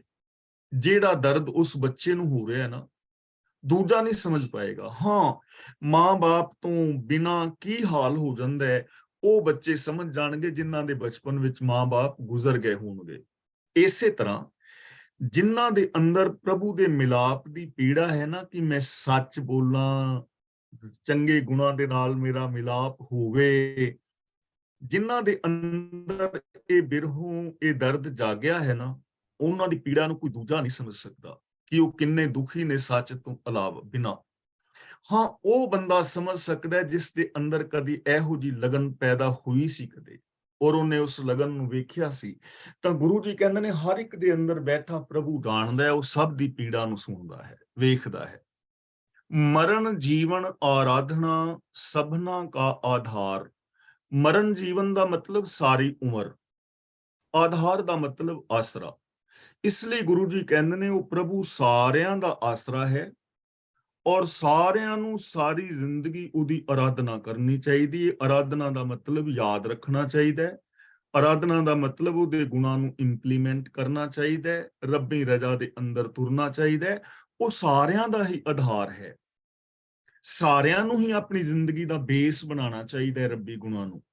ਇਹ ਨਹੀਂ ਕਿ ਉਹ ਮੇਰਾ ਹੀ ਬੇਸ ਬਣ ਸਕਦਾ ਹੈ, ਤੁਹਾਡਾ ਨਹੀਂ, ਜਾਂ ਉਹ ਤੁਹਾਡਾ ਹੀ ਆਧਾਰ ਹੋ ਸਕਦਾ ਹੈ, ਮੇਰਾ ਨਹੀਂ। ਸਾਰਿਆਂ ਦਾ ਹੀ ਆਧਾਰ ਹੈ। ਸਾਰਿਆਂ ਨੂੰ ਹੀ ਸੱਚ ਨੂੰ ਆਧਾਰ ਬਣਾਉਣਾ ਚਾਹੀਦਾ ਹੈ। ਸਭ ਦਾ ਹੀ ਉਹ ਆਸਰਾ ਭਰਨਾ ਹੈ, ਔਰ ਸਾਰੀ ਜ਼ਿੰਦਗੀ ਹਰ ਪਲ ਰੱਬੀ ਗੁਣਾਂ ਨੂੰ ਇੰਪਲੀਮੈਂਟ ਕਰਨਾ ਚਾਹੀਦਾ ਹੈ। ਸਸੁਰੇ ਪਈਏ ਤਿਸ ਕੰਤ ਕੀ, ਵੱਡਾ ਜਿਸ ਪਰਿਵਾਰ। ਸਸੁਰੇ ਦਾ ਮਤਲਬ ਸਹੁਰੇ ਘਰ ਵਿੱਚ, ਪਈਏ ਦਾ ਮਤਲਬ ਪੇਕੇ ਘਰ ਵਿੱਚ। ਯਾਨੀ ਪੇਕੇ ਘਰ ਦਾ ਮਤਲਬ ਜੋ ਸਾਡਾ ਪ੍ਰੈਜ਼ੈਂਟ ਹੈ, ਵਰਤਮਾਨ ਜੋ ਸਮਾਂ ਚੱਲ ਰਿਹਾ ਹੈ। ਸਸੁਰੇ ਦਾ ਮਤਲਬ ਜਿਹੜਾ ਸਾਡਾ ਆਉਣ ਵਾਲਾ ਸਮਾਂ ਹੈ। ਸਸੁਰੇ ਪਈਏ ਦਾ ਮਤਲਬ ਹਰ ਥਾਂ ਤੇ ਹਰ ਵਕਤ। ਸਹੁਰੇ ਔਰ ਪੇਕੇ ਘਰ ਦਾ ਨਾਮ ਲੈ ਕੇ ਸਮਝਾਇਆ ਹੈ। ਸਸੁਰੇ ਪਈਏ ਦਾ ਮਤਲਬ ਹਰ ਥਾਂ ਤੇ ਹਰ ਵਕਤ। ਤਿਸ ਕੰਤ ਕੀ, ਉਸ ਪ੍ਰਭੂ ਦੀ ਬਣ ਕੇ ਰਹੇ। ਵੱਡਾ ਜਿਸ ਪਰਿਵਾਰ ਦਾ ਮਤਲਬ ਜਿਹਦਾ ਪਰਿਵਾਰ ਬੜਾ ਵੱਡਾ ਹੈ, ਇਹ ਸਾਰਾ ਸੰਸਾਰ ਜਿਹਦਾ ਪਰਿਵਾਰ ਹੈ। ਤਾਂ ਸ੍ਰਿਸ਼ਟੀ ਦੇ ਬੇਅੰਤ ਜੀਵ ਜਿਸ ਪ੍ਰਭੂ ਪਤੀ ਦਾ ਵੱਡਾ ਪਰਿਵਾਰ ਹੈ, ਜੀਵ ਇਸਤਰੀ ਨੂੰ ਚਾਹੀਦਾ ਹੈ ਕਿ ਉਹਦੀ ਬਣ ਕੇ ਰਹੇ। ਹੁਣ ਦੇਖੋ, ਜਿਵੇਂ ਆਮ ਮਿਸਾਲ ਲੈ ਕੇ ਸਮਝੋ ਕਿ ਜੋ ਬੱਚੀ ਹੈ ਪੇਕੇ ਘਰ ਨੂੰ ਤੇ ਉਹ ਆਪਣਾ ਸਮਝਦੀ ਹੈ। ਜਦੋਂ ਸਹੁਰੇ ਘਰ ਵਿੱਚ ਚਲੀ ਜਾਂਦੀ ਹੈ, ਉਹ ਵੀ ਉਹਦਾ ਘਰ ਹੁੰਦਾ ਹੈ ਤੇ ਪੇਕਾ ਘਰ ਵੀ ਉਹਦਾ ਘਰ ਹੈ। ਸਹੁਰੇ ਘਰ ਦੇ ਵਿੱਚ ਜਾ ਕੇ ਵੀ ਉਹਨੇ ਸਾਰਿਆਂ ਦੇ ਨਾਲ ਮਿਲਣਾ ਵਰਤਣਾ ਹੈ। ਹੁਣ ਕਈ ਪਰਿਵਾਰ ਛੋਟੇ ਨੇ, ਕਈ ਪਰਿਵਾਰ ਵੱਡੇ ਨੇ, ਤੇ ਜੇ ਪਰਿਵਾਰ ਵੱਡਾ ਹੈ ਤਾਂ ਜਿਹੜੀ ਧੀ ਭੈਣ ਜਾਂ ਜਿਹੜੀ ਔਰਤ ਆਪਣੇ ਉਸ ਵੱਡੇ ਪਰਿਵਾਰ ਦੇ ਸਾਰੇ ਜੀਆਂ ਦੇ ਨਾਲ ਮੇਲ ਮਿਲਾਪ ਰੱਖਦੀ ਹੈ, ਉਹਨੂੰ ਮਹਾਨਤਾ ਮਿਲਦੀ ਹੈ। ਇਸੇ ਤਰ੍ਹਾਂ ਗੁਰੂ ਜੀ ਕਹਿੰਦੇ ਨੇ ਆ ਸਾਰਾ ਵੱਡਾ ਜਿਹੜਾ ਸੰਸਾਰ ਹੈ, ਜਿਹਦੇ ਵਿੱਚ ਹਿੰਦੂ, ਮੁਸਲਮਾਨ, ਸਿੱਖ, ਈਸਾਈ ਆਦਿਕ ਸਾਰੇ ਉਸ ਵੱਡੇ ਪ੍ਰਭੂ ਦੇ ਬੱਚੇ ਨੇ, ਉਹਦਾ ਇਹ ਪਰਿਵਾਰ ਹੈ ਸਾਰਾ। ਤਾਂ ਹਰ ਥਾਂ ਤੇ ਜੀਵ ਇਸਤਰੀ ਨੂੰ ਉਸ ਪ੍ਰਭੂ ਦੀ ਬਣ ਕੇ ਰਹਿਣਾ ਚਾਹੀਦਾ ਹੈ। ਮਤਲਬ ਇਸ ਸੰਸਾਰ ਨੂੰ ਆਪਣਾ ਪਰਿਵਾਰ ਸਮਝ ਕੇ ਪਰਿਵਾਰ ਦੇ ਜੀਆਂ ਦੀ ਤਰ੍ਹਾਂ ਵਰਤਣਾ ਚਾਹੀਦਾ ਹੈ। ਉਹ ਉਸ ਪ੍ਰਭੂ ਪਤੀ ਦੀ ਹੋ ਸਕਦੀ ਹੈ। ਉੱਚਾ ਅਗੰਮ ਅਗਾਧ ਬੋਧ, ਕਿਛ ਅੰਤ ਨਾ ਪਾਰਾਵਾਰ। ਉੱਚਾ ਦਾ ਮਤਲਬ ਉੱਚਾ ਹੈ, ਅਪਹੁੰਚ ਹੈ। ਅਗਾਧ ਦਾ ਮਤਲਬ ਬੜਾ ਗਹਿਰਾ ਹੈ, ਜਿਹਦਾ ਕੋਈ ਪਾਰਾਵਾਰ ਨਹੀਂ। ਅਗਾਧ ਬੋਧ ਦਾ ਮਤਲਬ ਜਿਸ ਦਾ ਬੋਧ ਅਗਾਧ ਹੈ, ਜਿਸ ਦਾ ਗਿਆਨ ਦਾ ਅੰਤ ਨਹੀਂ ਪਾਇਆ ਜਾਂਦਾ, ਅਥਾਹ ਗਿਆਨ ਦਾ ਜੋ ਮਾਲਕ ਹੈ। ਤਾਂ ਗੁਰੂ ਜੀ ਸਾਨੂੰ ਸਮਝਾ ਰਹੇ ਨੇ ਕਿ ਪ੍ਰਭੂ ਬਹੁਤ ਉੱਚਾ ਹੈ, ਅਪਹੁੰਚ ਹੈ, ਅਥਾਹ ਗਿਆਨ ਦਾ ਮਾਲਕ ਹੈ। ਉਹਦੇ ਗੁਣਾਂ ਦਾ ਅੰਤ ਨਹੀਂ ਪੈਂਦਾ, ਔਰ ਉਹਦੇ ਉਰਲੇ ਔਰ ਪਾਰਲੇ ਬੰਨੇ ਦਾ ਨੂੰ ਅਸੀਂ ਲੱਭ ਨਹੀਂ ਸਕਦੇ। ਮਤਲਬ ਕਿ ਉਹ ਅਨੰਤ ਅਨੰਤ ਹੈ। ਇਸ ਦੁਨੀਆ ਵਿੱਚ ਅਨੰਤ ਦਾਤਾਂ ਨੇ, ਅਨੰਤ ਜਗਤ ਹੈ, ਅਨੰਤ ਜੀਵ ਜੰਤ ਨੇ, ਅਨੰਤ ਗਿਆਨ ਹੈ। ਕਿਸੇ ਵੀ ਚੀਜ਼ ਦਾ ਕੋਈ ਵੀ ਅੰਤ ਨਹੀਂ ਹੈ। ਇਹਦਾ ਮਤਲਬ ਕਿ ਸਾਡੇ ਸਾਹਮਣੇ ਅਨੰਤ ਅਨੰਤ ਸੰਭਾਵਨਾਵਾਂ ਨੇ। ਅਸੀਂ ਆਪਣੇ ਗਿਆਨ ਨੂੰ ਜਿੰਨਾ ਮਰਜ਼ੀ ਵਧਾ ਸਕਦੇ ਹਾਂ, ਕੋਈ ਅੰਤ ਨਹੀਂ ਹੈ। ਜਿੰਨਾ ਮਰਜ਼ੀ ਇਸ ਸੰਸਾਰ ਵਿੱਚ ਖੋਜਾਂ ਕਰ ਸਕਦੇ ਹਾਂ, ਜਿੰਨਾ ਮਰਜ਼ੀ ਅਸੀਂ ਇਸ ਦੁਨੀਆ ਦੇ ਨਾਲ ਪਿਆਰ ਮੁਹੱਬਤ ਦੇ ਨਾਲ ਰਹਿ ਸਕਦੇ ਹਾਂ, कोई अंत किसी चीज का नहीं है, वो अनंत है, अगम है, अगोचर है। सेवा सा तिस भाव सी संतां की होए छार। छार ਦਾ ਮਤਲਬ ਚਰਨ ਧੂੜ। ਤਾਂ ਸੇਵਾ ਸਾ, ਉਹਦੀ ਸੇਵਾ ਕਿਹੜੀ ਹੈ, ਕਿਹੜਾ ਕੰਮ ਕਰੀਏ ਕਿ ਰੱਬ ਨੂੰ ਅਸੀਂ ਚੰਗੇ ਲੱਗੀਏ। ਜਿਵੇਂ ਜਪਜੀ ਸਾਹਿਬ ਵਿੱਚ ਅਸੀਂ ਖੁੱਲ ਕੇ ਵਿਚਾਰ ਕੀਤੀ ਸੀ ਨਾ, ਫੇਰ ਕੇ ਅੱਗੇ ਰੱਖੀ ਹੈ ਜੇ ਦਿਸੇ ਦਰਬਾਰ, ਜਾਂ ਮੂੰਹ ਕੇ ਬੋਲਣ ਬੋਲੀਏ ਜੇ ਸੁਣ ਧਰੇ ਪਿਆਰ। ਤਾਂ ਸੇਵਾ ਕਿਹੜੀ ਕਰੀਏ, ਕਿਹੜਾ ਕੰਮ ਕਰੀਏ ਜਿਹਦੇ ਨਾਲ ਉਹ ਭਾ ਜਾਏ, ਕਿ ਜਪ ਕਰੀਏ, ਤਪ ਕਰੀਏ, ਤਿਆਗ ਕਰੀਏ, ਪੁੰਨ ਕਰੀਏ, ਦਾਨ ਕਰੀਏ, ਕਿਹੜਾ ਕੰਮ ਚੰਗਾ ਹੈ ਜਿਹੜਾ ਉਹਨੂੰ ਭਾ ਜਾਏ। ਤਾਂ ਗੁਰੂ ਜੀ ਕਹਿੰਦੇ ਨੇ ਸੇਵਾ ਉਹ ਹੀ ਹੈ ਤਿਸ ਭਾਵ ਸੀ ਜੋ ਉਹਨੂੰ ਭਾ ਜਾਏ, ਮਤਲਬ ਉਹਦੇ ਭਾਣੇ ਦੇ ਵਿੱਚ ਤੁਰਨਾ ਹੀ ਉਹਦੀ ਸੇਵਾ ਹੈ। ਜੋ ਰੱਬੀ ਰਜ਼ਾ ਹੈ ਨਾ, ਹੁਕਮ ਰਜ਼ਾਈ ਚੱਲਣਾ, ਇਹੋ ਹੀ ਸੇਵਾ ਹੈ। ਹੁਕਮ ਰਜ਼ਾਈ ਜਿਹੜਾ ਚੱਲਦਾ ਹੈ, ਹੁਕਮ ਮੰਨੇ ਹੋਵੇ ਪ੍ਰਵਾਨ ਤਾਂ ਖਸਮੇ ਕਾ ਮਹਿਲ ਪਾਏ ਸੀ। ਜਿਹੜਾ ਹੁਕਮ ਵਿੱਚ ਚੱਲਦਾ ਹੈ ਉਹ ਹੀ ਪ੍ਰਵਾਨ ਹੁੰਦਾ ਹੈ। ਸੇਵਾ ਉਹ ਹੀ ਸਫਲੀ ਹੈ ਜੋ ਪ੍ਰਭੂ ਨੂੰ ਭਾ ਜਾਏ, ਯਾਨੀ ਜੋ ਕੰਮ ਰੱਬੀ ਰਜ਼ਾ ਦੇ ਅੰਦਰ ਕੀਤਾ ਜਾਏ। ਤੇ ਉਹਦਾ ਗਿਆਨ ਕਿਵੇਂ ਹੋਵੇ, ਸੰਤਾਂ ਕੀ ਹੋਏ ਛਾਰ। ਸੰਤਾਂ ਦਾ ਮਤਲਬ ਇੱਥੇ ਹੈਗਾ ਸਚਿਆਰ, ਜੋ ਪੁਰਸ਼ ਨੇ, ਜਿਹੜੇ ਸਚਿਆਰ ਹੋ ਗਏ ਨੇ, ਉਹਨਾਂ ਦੀ ਚਰਨ ਧੂੜ ਬਣ। ਉਹਨਾਂ ਦੀ ਚਰਨ ਧੂੜ ਬਣਨ ਦਾ ਮਤਲਬ ਨਿਮਰਤਾ ਦੇ ਨਾਲ ਐਸੇ ਲੋਕਾਂ ਦੀ ਸੰਗਤ ਕਰ, ਔਰ ਉਹਨਾਂ ਰਾਹਾਂ ਤੇ ਤੁਰ ਜਿਨ੍ਹਾਂ ਰਾਹਾਂ ਤੇ ਰੱਬ ਦੇ ਪਿਆਰੇ ਚੱਲਦੇ ਨੇ, ਜਿਨ੍ਹਾਂ ਰਾਹਾਂ ਤੇ ਸਚਿਆਰ ਚੱਲਦੇ ਨੇ, ਜਿਨ੍ਹਾਂ ਰਾਹਾਂ ਤੇ ਚੱਲ ਕੇ ਬੰਦਾ ਸਚਿਆਰ ਹੋ ਜਾਂਦਾ ਹੈ। ਜਿਸ ਜੀਵਨ ਜੁਗਤ ਨੂੰ ਅਪਣਾ ਕੇ ਬੰਦਾ ਸਚਿਆਰ ਹੋ ਜਾਂਦਾ ਹੈ, ਪ੍ਰਭੂ ਨੂੰ ਭਾ ਜਾਂਦਾ ਹੈ, ਉਹ ਸੇਵਾ ਕਰ। ਦੀਨਾਨਾਥ ਦਇਆਲ ਦੇਵ ਪਤਿਤ ਉਦਾਹਰਣ ਹਾਰ। ਦਇਆਲ ਦਾ ਮਤਲਬ ਦਇਆ ਦਾ ਘਰ। ਪਤਿਤ ਦਾ ਮਤਲਬ ਡਿੱਗਿਆ ਹੋਇਆ ਇਨਸਾਨ, ਗਿਰਿਆ ਹੋਇਆ ਇਨਸਾਨ, ਜਿਹਦੀ ਸੋਚ ਬੜੀ ਨੀਵੀਂ ਹੈ, ਜੋ ਪਾਪ ਕਰਮ ਆਦਿ ਕਰਦਾ ਹੈ। ਤਾਂ ਗੁਰੂ ਪਾਤਸ਼ਾਹ ਜੀ ਕਹਿੰਦੇ ਨੇ ਪ੍ਰਭੂ ਗਰੀਬਾਂ ਦਾ ਖਸਮ, ਗਰੀਬਾਂ ਦਾ ਸਹਾਰਾ ਹੈ, ਵਿਕਾਰਾਂ ਵਿੱਚ ਡਿੱਗੇ ਹੋਇਆਂ ਨੂੰ ਬਚਾਉਣ ਵਾਲਾ ਹੈ। ਤੇ ਅਸਲੀ ਗਰੀਬ ਕੌਣ ਹੈ? ਇੱਥੇ ਪੈਸੇ ਦੀ ਗਰੀਬੀ ਦੀ ਗੱਲ ਨਹੀਂ ਹੈ। ਅਸਲੀ ਗਰੀਬ ਤਾਂ ਉਹ ਹੈ ਜਿਹਦੇ ਪੱਲੇ ਰੱਬ ਦੇ ਗੁਣ ਨਹੀਂ। ਕਹੋ ਕਬੀਰ ਨਿਰਧਨ ਹੈ ਸੋਈ, ਜਾਂ ਕਹਿ ਹਿਰਦੈ ਨਾਮ ਨਾ ਹੋਈ। ਜਿਹਦੀ ਸੋਚ ਦੇ ਅੰਦਰ ਰੱਬੀ ਗੁਣ ਨਹੀਂ, ਜਿਹਦੀ ਸੋਚ ਵਿੱਚ ਸੱਚਾਈ ਨਹੀਂ, ਜਿਹਦੀ ਸੋਚ ਵਿੱਚ ਇਨਸਾਨੀਅਤ ਨਹੀਂ, ਅਸਲੀ ਗਰੀਬ ਹੈ ਉਹ। ਤੇ ਗੁਰੂ ਜੀ ਕਹਿੰਦੇ ਨੇ ਉਹ ਨਾ ਗਰੀਬ ਮਾਲਕ ਹੈ, ਭਾਵ ਉਹਨਾਂ ਨੂੰ ਸਹਾਰਾ ਦੇਣ ਵਾਲਾ ਹੈ, ਦਇਆ ਕਰਨ ਵਾਲਾ ਹੈ, ਪ੍ਰਕਾਸ਼ ਸਰੂਪ ਹੈ। ਉਹ ਪਤਿਤਾਂ ਦਾ ਉद्धार ਕਰਨ ਵਾਲਾ ਹੈ, ਨੀਵੇਂ ਜੀਵਨ ਵਾਲਿਆਂ ਨੂੰ ਚੰਗੇ ਜੀਵਨ ਬਣਾਉਣ ਵਾਲਾ ਹੈ, ਜੇ ਕੋਈ ਉਹਦੇ ਗੁਣਾਂ ਦਾ ਧਾਰਨੀ ਹੁੰਦਾ। ਆਦ ਜੁਗਾਦੀ ਰੱਖਦਾ ਸੱਚ ਨਾਮ ਕਰਤਾਰ। ਆਦ ਜੁਗਾਦੀ ਦਾ ਮਤਲਬ ਸ਼ੁਰੂ ਤੋਂ ਲੈ ਕੇ, ਆਦ ਦਾ ਮਤਲਬ ਜਦੋਂ ਤੋਂ ਇਸ ਦੁਨੀਆ ਦਾ ਮੁੱਢ ਵੱਜਾ, ਜੁਗਾਦ ਦਾ ਮਤਲਬ ਜੁਗ ਆਦ, ਜਦੋਂ ਤੋਂ ਸਮਾਂ ਸ਼ੁਰੂ ਹੋਇਆ, ਸਮਾਂ ਹੋਂਦ ਵਿੱਚ ਆਇਆ, ਤਾਂ ਉਹ ਪ੍ਰਭੂ ਸ਼ੁਰੂ ਤੋਂ ਹੀ ਸਭ ਦੀ ਰੱਖਿਆ ਕਰਨ ਵਾਲਾ ਹੈ। ਸੱਚ ਨਾਮ ਕਰਤਾਰ, ਨਾਮ ਦਾ ਮਤਲਬ ਹੁਕਮ, ਕਰਤਾਰ ਦਾ ਮਤਲਬ ਰਚਨਹਾਰ। ਰਚਨਹਾਰ ਪ੍ਰਭੂ ਦਾ ਹੁਕਮ ਜੋ ਹੈ ਸੱਚਾ ਹੈ। ਉਹਦੇ ਹੁਕਮ ਦੇ ਅੰਦਰ, ਉਹਦੇ ਸਿਸਟਮ ਦੇ ਅੰਦਰ ਕੋਈ ਉਕਾਈ ਨਹੀਂ ਹੈ। ਪ੍ਰਭੂ ਦਾ ਹੁਕਮ ਸੱਚਾ ਹੈ, ਔਰ ਜੁਗਾਂ ਜੁਗਾਂ ਤੋਂ ਸ਼ੁਰੂ ਤੋਂ ਹੀ ਉਹ ਸਭ ਦੀ ਰੱਖਿਆ ਕਰਦਾ ਆਇਆ ਹੈ। ਜੋ ਵੀ ਰੱਬੀ ਹੁਕਮ ਦੇ ਅੰਦਰ ਤੁਰਦਾ ਹੈ, ਉਹਦੇ ਆਤਮਿਕ ਜੀਵਨ ਦੀ ਰੱਖਿਆ ਹੁੰਦੀ ਹੈ। ਜੋ ਵੀ ਕੁਦਰਤੀ ਕਾਨੂੰਨਾਂ ਮੁਤਾਬਕ ਜ਼ਿੰਦਗੀ ਜੀਂਦਾ ਹੈ, ਉਹ ਬੰਦਾ ਸੁਖੀ ਔਰ ਸ਼ਾਂਤ ਹੁੰਦਾ ਹੈ। ਇਹ ਆਦ ਜੁਗਾਦੀ ਬਚਨ ਨੇ, ਆਦ ਜੁਗਾਦੀ ਸਿਸਟਮ ਹੈ। ਔਰ ਪ੍ਰਭੂ ਦਾ ਜੋ ਇਹ ਸਿਸਟਮ ਹੈ, ਪ੍ਰਭੂ ਦਾ ਜੋ ਹੁਕਮ ਹੈ, ਉਹ ਬਿਲਕੁਲ ਸੱਚਾ ਹੈ। ਜੋ ਸੱਚੇ ਹੁਕਮ ਨੂੰ ਮੰਨਦਾ ਹੈ, ਉਹਦੇ ਆਤਮਿਕ ਜੀਵਨ ਦੀ ਰੱਖਿਆ ਹੁੰਦੀ ਹੈ। ਕੀਮਤ ਕੋਏ ਨਾ ਜਾਣਈ, ਉਹ ਨਾ ਹੀ ਤੋਲਣਹਾਰ। ਕੋਈ ਵੀ ਜੀਵ ਉਹਦਾ ਮੁੱਲ ਨਹੀਂ ਪਾ ਸਕਦਾ, ਤੇ ਕੋਈ ਵੀ ਉਹਨੂੰ ਤੋਲ ਨਹੀਂ ਸਕਦਾ। ਤੋਲ ਦਾ ਮਤਲਬ ਉਹਦੀ ਹਸਤੀ ਦਾ ਅੰਦਾਜ਼ਾ ਨਹੀਂ ਲਾ ਸਕਦਾ। ਜਿਵੇਂ ਆਮ ਚੀਜ਼ਾਂ ਨੇ ਨਾ, ਤਾਂ ਅਸੀਂ ਮੁੱਲ ਪਾ ਲੈਂਦੇ ਹਾਂ ਕਿ ਇਹ ਕਿਲੋ ਘਿਓ ਹੈ, ਇੰਨੀ ਇਹਦੀ ਕੀਮਤ ਹੈ। ਹੁਣ ਰੱਬ ਨੂੰ ਨਾ ਤੇ ਤੋਲਿਆ ਜਾ ਸਕਦਾ ਹੈ, ਉਹਦੀ ਹਸਤੀ ਦਾ ਅੰਦਾਜ਼ਾ ਨਹੀਂ ਲਗਾਇਆ ਜਾ ਸਕਦਾ, ਤੇ ਨਾ ਉਹਦੀ ਕੀਮਤ ਪਾਈ ਜਾ ਸਕਦੀ ਹੈ। ਇਸ ਸੰਸਾਰ ਦਾ ਕਿਵੇਂ ਅੰਦਾਜ਼ਾ ਲਗਾਓਗੇ, ਕਿਵੇਂ ਇਹਦੀ ਕੀਮਤ ਪਾਓਗੇ? ਤਾਂ ਪ੍ਰਭੂ ਦੀ ਕੀਮਤ ਨਹੀਂ ਪਾਈ ਜਾ ਸਕਦੀ, ਉਹਦੀ ਹਸਤੀ ਦਾ ਅੰਦਾਜ਼ਾ ਨਹੀਂ ਲਗਾਇਆ ਜਾ ਸਕਦਾ। ਭਾਵ ਉਹ ਅਨੰਤ ਹੈ, ਕਿਸੇ ਕੀਮਤ ਨਾਲ ਨਹੀਂ ਮਿਲਦਾ। ਅਸੀਂ ਉਹਦੇ ਗੁਣਾਂ ਨੂੰ ਜਾਂ ਉਹਦੀ ਪ੍ਰਾਪਤੀ ਹੋਛੀ ਕੀਮਤ ਨਾਲ ਕਰਨਾ ਚਾਹੁੰਦੇ ਹਾਂ। ਜਿਵੇਂ ਕੋਈ ਕਹੇ ਕਿਸੇ ਹੀਰੇ ਦੀ ਕੀਮਤ ਕਰੋੜ ਰੁਪਈਆ ਹੋਵੇ ਤੇ ਉਹ ਕਵੇ ਮੈਨੂੰ 2 ਰੁਪਏ ਦਾ ਦੇ ਦਿਓ, ਤਾਂ ਕਰੋੜ ਦਾ ਹੀਰਾ 2 ਰੁਪਈਆਂ 'ਚ ਨਹੀਂ ਨਾ ਮਿਲਣ ਲੱਗਾ। ਇਹ ਹੋਛੀ ਗੱਲ ਹੈ, ਇਹ ਅਗਿਆਨਤਾ ਜਾਂ ਬੇਸਮਝੀ ਦੀ ਗੱਲ ਹੋਏਗੀ।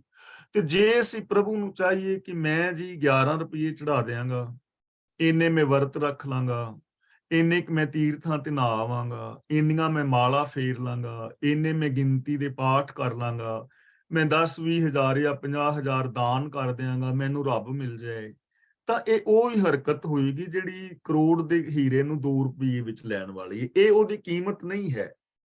ਤਾਂ ਪ੍ਰਭੂ ਦੀ ਪ੍ਰਾਪਤੀ ਤਾਂ ਰੱਬੀ ਰਜ਼ਾ ਵਿੱਚ ਤੁਰ ਕੇ ਹੋ ਸਕਦੀ ਹੈ, ਰੱਬੀ ਗੁਣਾਂ ਨੂੰ ਧਾਰਨ ਕਰਕੇ ਹੋ ਸਕਦੀ ਹੈ, ਤੇ ਗੁਣਾਂ ਦੀ ਕੋਈ ਕੀਮਤ ਨਹੀਂ ਹੈ। ਗੁਣ ਸਾਨੂੰ ਫ੍ਰੀ ਵਿੱਚ ਮਿਲਦੇ ਨੇ, ਤੇ ਜੇ ਮੁੱਲ ਖਰੀਦਣਾ ਚਾਹੀਏ ਤੇ ਮੁੱਲ ਨਾਲ ਤੇ ਮਿਲਦੇ ਨਹੀਂ ਨਾ। ਇਨਸਾਨੀਅਤ ਮੁੱਲ ਨਾਲ ਥੋੜਾ ਮਿਲਦੀ ਹੈ। ਮਨ ਤਨ ਅੰਤਰ ਵਸ ਰਹੇ ਨਾਨਕ ਨਹੀਂ ਸ਼ੁਮਾਰ। ਸ਼ੁਮਾਰ ਦਾ ਮਤਲਬ ਗਿਣਤੀ, ਅੰਦਾਜ਼ਾ। ਪ੍ਰਭੂ ਹਰੇਕ ਜੀਵ ਦੇ ਮਨ ਵਿੱਚ ਔਰ ਤਨ ਦੇ ਅੰਦਰ ਮੌਜੂਦ ਹੈ, ਤੇ ਪ੍ਰਭੂ ਦੇ ਗੁਣਾਂ ਦਾ ਕੋਈ ਅੰਤ ਨਹੀਂ ਪਾਇਆ ਜਾ ਸਕਦਾ। ਨਾਨਕ ਨਹੀਂ ਸ਼ੁਮਾਰ ਦਾ ਮਤਲਬ ਗੁਰੂ ਜੀ ਕਹਿ ਰਹੇ ਨੇ ਕਿ ਉਹਦੇ ਗੁਣਾਂ ਦਾ ਸ਼ੁਮਾਰ ਨਹੀਂ ਹੈ, ਉਹਦੇ ਗੁਣਾਂ ਦੀ ਗਿਣਤੀ ਨਹੀਂ ਹੈ। ਵੈਸੇ ਉਹ ਹਰ ਇਨਸਾਨ ਦੇ ਮਨ ਔਰ ਤਨ ਦੇ ਅੰਦਰ ਵਸ ਰਿਹਾ ਹੈ। ਤਾਂ ਦੇਖੋ, ਇਹ ਬੇਨਤੀਆਂ ਮੈਂ ਰੋਜ਼ ਕਰ ਰਿਹਾ ਕਿ ਹਰ ਇਨਸਾਨ ਦੇ ਅੰਦਰ ਅਨੰਤ ਗੁਣ ਮੌਜੂਦ ਨੇ, ਪਰ ਜੇ ਬੰਦਾ ਉਹਨਾਂ ਨੂੰ ਯੂਜ਼ ਕਰੇ ਤਾਂ ਹੈ ਨਾ। ਜੇ ਯੂਜ਼ ਨਾ ਕਰੇ ਤਾਂ ਉਹਦੀ ਮਰਜ਼ੀ। ਘਰ ਦੇ ਅੰਦਰ ਪ੍ਰਸ਼ਾਦਾ ਤਿਆਰ ਬਣਿਆ ਹੋਵੇ, 36 ਕਿਸਮ ਦੇ ਭੋਜਨ, ਤੇ ਕਈ ਬੰਦੇ ਰੁੱਸ ਕੇ ਪੈ ਜਾਂਦੇ ਨਾ, ਮੈਂ ਨਹੀਂ ਰੋਟੀ ਖਾਣੀ। ਹੁਣ ਜਿਹੜਾ ਬੰਦਾ ਰੁੱਸ ਕੇ ਪਿਆ ਹੈ ਨਹੀਂ ਰੋਟੀ ਖਾਣੀ, 36 ਕਿਸਮ ਦੇ ਭੋਜਨ ਘਰ ਬਣੇ ਰਹਿਣ, ਤੇ ਉਹ ਕੋਈ ਰੱਜ ਥੋੜਾ ਚੱਲਿਆ। ਇਸੇ ਤਰ੍ਹਾਂ ਹਰ ਇੱਕ ਦੇ ਅੰਦਰ ਸ਼ੁਭ ਗੁਣ ਤੇ ਮੌਜੂਦ ਨੇ, ਸੱਚਾਈ, ਦਇਆ, ਪਿਆਰ, ਮੁਹੱਬਤ। ਪਰ ਜੇ ਬੰਦਾ ਇਹਨਾਂ ਗੁਣਾਂ ਨੂੰ ਵਰਤੋਂ ਵਿੱਚ ਨਾ ਲੈ ਤੇ ਫਿਰ ਭੁੱਖਾ ਮਰਨ ਵਾਲੀ ਗੱਲ ਹੀ ਹੈ ਨਾ। ਹਰ ਮਨ ਦੇ ਅੰਦਰ, ਹਰ ਤਨ ਦੇ ਅੰਦਰ ਉਹ ਵਸ ਰਿਹਾ ਹੈ। ਦਿਨ ਰੈਣ ਜੇ ਪ੍ਰਭ ਕੋ ਸੇਵਦੇ ਤਿਨ ਕੈ ਸਦ ਬਲਿਹਾਰ। ਗੁਰੂ ਜੀ ਬਚਨ ਕਰਦੇ ਨੇ ਕਿ ਮੈਂ ਉਹਨਾਂ ਇਨਸਾਨਾਂ ਤੋਂ ਸਦਾ ਕੁਰਬਾਨ ਹਾਂ ਜਿਹੜੇ ਦਿਨ ਰਾਤ ਪ੍ਰਭੂ ਦੇ ਹੁਕਮ ਵਿੱਚ ਤੁਰਦੇ ਨੇ, ਰੱਬੀ ਗੁਣਾਂ ਦੇ ਧਾਰਨੀ ਹੁੰਦੇ ਨੇ। ਸੰਤ ਆਰਾਧਨ ਸਦ ਸਦਾ ਸਭਨਾ ਕਾ ਬਖਸ਼ਿੰਦ। ਸੰਤ ਦਾ ਮਤਲਬ ਰੱਬ ਦੇ ਜੋ ਪਿਆਰੇ ਨੇ, ਸਚਿਆਰ ਪੁਰਸ਼ ਨੇ। ਆਰਾਧਨ ਦਾ ਮਤਲਬ ਆਰਾਧਦੇ ਨੇ। ਸਭਨਾ ਕਾ ਬਖਸ਼ਿੰਦ ਦਾ ਮਤਲਬ ਜੋ ਸਾਰਿਆਂ ਨੂੰ ਬਖਸ਼ਿਸ਼ ਕਰਨ ਵਾਲਾ ਹੈ, ਬਖਸ਼ਣ ਵਾਲਾ ਹੈ, ਜੋ ਸਭ ਜੀਵਾਂ ਤੇ ਬਖਸ਼ਿਸ਼ਾਂ ਕਰਨ ਵਾਲਾ ਹੈ। ਜਿਹੜੇ ਪ੍ਰਭੂ ਦੇ ਪਿਆਰੇ ਨੇ, ਸਚਿਆਰ ਪੁਰਸ਼ ਨੇ, ਉਹ ਹਮੇਸ਼ਾ ਹੀ ਉਹਦੀ ਆਰਾਧਨਾ ਕਰਦੇ ਨੇ, ਮਤਲਬ ਉਹਦੀ ਰਜ਼ਾ ਵਿੱਚ ਤੁਰਦੇ ਨੇ, ਉਹਦੇ ਗੁਣਾਂ ਨੂੰ ਇੰਪਲੀਮੈਂਟ ਕਰਦੇ ਨੇ। ਜੀਓ ਪਿੰਡ ਜਿਨ ਸਾਜਿਆ ਕਰ ਕਿਰਪਾ ਦਿੱਤੀਨ ਜਿੰਦ। ਜੀਓ ਦਾ ਮਤਲਬ ਜਿੰਦ, ਪਿੰਡ ਦਾ ਮਤਲਬ ਸਰੀਰ, ਦਿੱਤੀਨ ਦਾ ਮਤਲਬ ਦਿੱਤੀ ਹੈ। ਜਿਸ ਪ੍ਰਭੂ ਨੇ ਸਰੀਰ ਦੀ ਸਿਰਜਣਾ ਕੀਤੀ ਹੈ, ਜਿੰਦ ਦੀ ਸੱਤਿਆ ਦੀ ਸਿਰਜਣਾ ਕੀਤੀ ਹੈ, ਔਰ ਸਾਰਿਆਂ ਨੂੰ ਜੀਵਨ ਦੀ ਸੱਤਿਆ ਦਿੱਤੀ ਹੈ, ਜਿਸ ਪ੍ਰਭੂ ਨੇ ਸਭ ਜੀਵਾਂ ਦੀ ਜਿੰਦ ਸਾਜੀ, ਸਰੀਰ ਸਾਜਿਆ, ਮਿਹਰ ਕਰਕੇ ਸਭ ਨੂੰ ਜਿੰਦ ਦਿੱਤੀ, ਜੀਵਨ ਦਿੱਤਾ, ਜੀਵਨ ਦੀ ਸ਼ਕਤੀ ਦਿੱਤੀ। ਗੁਰ ਸ਼ਬਦੀ ਆਰਾਧੀਐ ਜਪੀਐ ਨਿਰਮਲ ਮੰਤ। ਮੰਤ ਦਾ ਮਤਲਬ ਹੁੰਦਾ ਹੈ ਮੰਤਰ, ਸਲਾਹ, ਯਾਨੀ ਗੁਣ। ਜਪੀਏ ਦਾ ਮਤਲਬ ਜਾਣੀਏ, ਜਪ ਦਾ ਮਤਲਬ ਹੁੰਦਾ ਹੈ ਜਾਣਨਾ, ਸਾਂਝ ਪਾਣੀ। ਗੁਰੂ ਦੇ ਸ਼ਬਦ ਦੀ ਰਾਹੀਂ ਉਸ ਪ੍ਰਭੂ ਨੂੰ ਯਾਦ ਕਰਨਾ ਚਾਹੀਦਾ ਹੈ। ਜਪੀਏ ਨਿਰਮਲ ਮੰਤ ਦਾ ਮਤਲਬ ਜੋ ਗੁਰੂ ਦਾ ਪਵਿੱਤਰ ਉਪਦੇਸ਼ ਹੈ, ਉਹਦੇ ਨਾਲ ਸਾਂਝ ਪਾਣੀ ਚਾਹੀਦੀ ਹੈ, ਰੱਬੀ ਗੁਣਾਂ ਦੇ ਨਾਲ ਸਾਂਝ ਪਾਣੀ ਚਾਹੀਦੀ। ਜਪ ਦਾ ਮਤਲਬ ਹੁੰਦਾ ਹੈ ਜਾਣਨਾ, ਜਾਣਨਾ ਚਾਹੀਦਾ ਹੈ, ਸਾਂਝ ਪਾਣੀ ਚਾਹੀਦੀ, ਮਤਲਬ ਉਹਨਾਂ ਗੁਣਾਂ ਨੂੰ ਜ਼ਿੰਦਗੀ ਵਿੱਚ ਇੰਪਲੀਮੈਂਟ ਕਰਨਾ ਚਾਹੀਦਾ ਹੈ। ਕੀਮਤ ਕਹਿਣ ਨਾ ਜਾਈਏ ਪਰਮੇਸ਼ਰ ਬੇਅੰਤ। ਪ੍ਰਭੂ ਸਭ ਤੋਂ ਵੱਡਾ ਹੈ, ਬੇਅੰਤ ਹੈ, ਉਹਦਾ ਅੰਤ ਨਹੀਂ ਪਾਦਾ, ਕਿਸੇ ਤੋਂ ਹੀ ਉਹਦੀ ਕੀਮਤ ਨਹੀਂ ਕਹੀ ਜਾਂਦੀ, ਉਹਦਾ ਮੁੱਲ ਨਹੀਂ ਪਾਇਆ ਜਾ ਸਕਦਾ। ਜਿਸ ਮਨ ਵਸੈ ਨਰਾਇਣੋ ਸੋ ਕਹੀਐ ਭਗਵੰਤ। ਭਗਵੰਤ ਦਾ ਮਤਲਬ ਭਾਗਾਂ ਵਾਲਾ, ਜਿਹਨੂੰ ਅਸੀਂ ਕਹਿ ਦਿੰਦੇ ਨਾ ਬੜੀ ਚੰਗੀ ਕਿਸਮਤ ਵਾਲਾ ਹੈ, ਲੱਕੀ ਹੈ, ਵਡਭਾਗੀ ਹੈ। ਨਰਾਇਣੋਂ ਦਾ ਮਤਲਬ ਪ੍ਰਭੂ। ਜਿਸ ਦੇ ਮਨ ਵਿੱਚ ਪ੍ਰਭੂ ਵਸ ਜਾਏ ਉਹ ਮਨੁੱਖ ਭਾਗਾਂ ਵਾਲਾ ਆਖਿਆ ਜਾਂਦਾ ਹੈ। ਉਹ ਭਾਗਾਂ ਵਾਲਾ ਹੈ, ਉਹ ਖੁਸ਼ਕਿਸਮਤ ਹੈ, ਉਹ ਮਹਾਨ ਹੈ, ਉਹ ਧਨਵਾਨ ਹੈ, ਉਹ ਕੁਲਵੰਤ ਪਤਵੰਤ ਹੈ, ਜਿਹਦੇ ਮਨ ਦੇ ਵਿੱਚ ਪ੍ਰਭੂ ਵਸਦਾ ਹੈ। ਪ੍ਰਭੂ ਵਸਣ ਦਾ ਮਤਲਬ ਜਿਹਦੀ ਸੋਚ ਦੇ ਅੰਦਰ ਰੱਬੀ ਗੁਣ ਵਸਦੇ ਨੇ, ਜੋ ਰੱਬੀ ਰਜਾ ਭਾਣੇ ਦੇ ਅੰਦਰ ਚੱਲਦਾ ਹੈ, ਉਹ ਬੰਦਾ ਭਾਗਾਂ ਵਾਲਾ ਹੈ। ਤੇ ਜਿਨਨੇ ਆਪਣੇ ਮਨ ਵਿੱਚ ਪ੍ਰਭੂ ਨੂੰ ਨਹੀਂ ਵਸਾਇਆ ਉਹ ਬਦਕਿਸਮਤ ਹੈ, ਮਾੜੇ ਭਾਗਾਂ ਵਾਲਾ ਹੈ। ਤਾਂ ਹੁਣ ਬੰਦੇ ਦੇ ਆਪਣੇ ਵੱਸ ਵਿੱਚ ਹੈ ਕਿ ਉਹ ਚੰਗੇ ਭਾਗਾਂ ਵਾਲਾ ਬਣਨਾ ਚਾਹੁੰਦਾ ਹੈ ਕਿ ਮਾੜੇ ਭਾਗਾਂ ਵਾਲਾ। ਜੇ ਪ੍ਰਭੂ ਨੂੰ ਮਨ ਵਿੱਚ ਵਸਾਓਗੇ ਚੰਗੇ ਭਾਗਾਂ ਵਾਲੇ ਹੋ ਜਾਓਗੇ, ਜੇ ਪ੍ਰਭੂ ਨੂੰ ਨਹੀਂ ਵਸਾਓਗੇ ਮਾੜੇ ਭਾਗਾਂ ਵਾਲੇ ਬਣ ਜਾਓਗੇ। ਭਾਗ ਦਾ ਮਤਲਬ ਹੁੰਦਾ ਹੈ ਹਿੱਸਾ। ਹੁਣ ਜਿਹੜੀ ਚੀਜ਼ ਤੁਸੀਂ ਕਰੋਗੇ ਉਹ ਤੁਹਾਡੇ ਹਿੱਸੇ ਆਏਗੀ ਨਾ, ਹਿੱਸੇ ਵਿੱਚ ਆਏਗੀ। ਜੇ ਰੱਬ ਨੂੰ ਮਨ ਵਿੱਚ ਵਸਾਓਗੇ ਤਾਂ ਰੱਬ ਦੇ ਗੁਣ ਹਿੱਸੇ ਵਿੱਚ ਆ ਜਾਣਗੇ ਤੁਹਾਡੇ। ਰੱਬੀ ਗੁਣਾਂ ਰਾਹੀਂ ਜੋ ਸੁੱਖ ਪੈਦਾ ਹੋਏਗਾ ਉਹ ਸਾਡੇ ਭਾਗਾਂ ਵਿੱਚ, ਸਾਡੇ ਹਿੱਸੇ ਵਿੱਚ ਆ ਜਾਏਗਾ। ਤੇ ਜੇ ਅਸੀਂ ਰੱਬੀ ਗੁਣਾਂ ਨੂੰ ਮਨ ਵਿੱਚ ਨਹੀਂ ਵਸਾਵਾਂਗੇ, ਔਗਣਾਂ ਨੂੰ ਮਨ ਵਿੱਚ ਵਸਾਵਾਂਗੇ, ਤਾਂ ਔਗਣ ਕਰਕੇ ਜਿਹੜਾ ਦੁੱਖ ਮਿਲੇਗਾ ਉਹ ਸਾਡੇ ਹਿੱਸੇ ਆ ਜਾਏਗਾ। ਭਾਗ ਦਾ ਮਤਲਬ ਹਿੱਸਾ ਹੋ ਗਿਆ ਨਾ। ਤਾਂ ਹੁਣ ਤੁਸੀਂ ਸੁੱਖਾਂ ਦਾ ਹਿੱਸਾ ਲੈਣਾ ਚਾਹੁੰਦੇ ਹੋ ਕਿ ਦੁੱਖਾਂ ਦਾ? ਜਿਹੜੀ ਸੋਚ ਸਾਡੀ ਆਪਣੀ ਹੈ, ਚੁਆਇਸ ਸਾਡੀ ਆਪਣੀ ਹੈ, ਚੋਣ ਸਾਡੀ ਆਪਣੀ ਹੈ। ਇਹ ਬੰਦੇ ਦੇ ਆਪਣੇ ਵੱਸ ਵਿੱਚ ਹੈ ਕਿ ਉਹ ਚੰਗੇ ਭਾਗਾਂ ਵਾਲਾ ਬਣਨਾ ਚਾਹੁੰਦਾ ਹੈ ਕਿ ਮਾੜੇ ਵਾਲਾ। ਨਿਸ਼ਾਨੀਆਂ ਦੋਵੇਂ ਦੱਸ ਦਿੱਤੀਆਂ ਨੇ, ਰਾਹ ਦੋਵੇਂ ਦੱਸ ਦਿੱਤੇ ਨੇ। ਜੋ ਪ੍ਰਭੂ ਨੂੰ ਆਪਣੇ ਮਨ ਵਿੱਚ ਵਸਾਉਂਦਾ ਹੈ ਉਹ ਚੰਗੇ ਭਾਗਾਂ ਵਾਲਾ ਹੋ ਜਾਂਦਾ ਹੈ, ਤੇ ਇਹਦੇ ਉਲਟ ਜਿਹੜਾ ਪ੍ਰਭੂ ਨੂੰ ਮਨ ਵਿੱਚ ਨਹੀਂ ਵਸਾਉਂਦਾ, ਰੱਬੀ ਗੁਣਾਂ ਨੂੰ ਇੰਪਲੀਮੈਂਟ ਨਹੀਂ ਕਰਦਾ, ਉਹ ਮਾੜੇ ਭਾਗਾਂ ਵਾਲਾ ਹੋ ਜਾਂਦਾ ਹੈ। ਜੀ ਕੀ ਲੋਚਾ ਪੂਰੀਐ ਮਿਲੇ ਸੁਆਮੀ ਕੰਤ।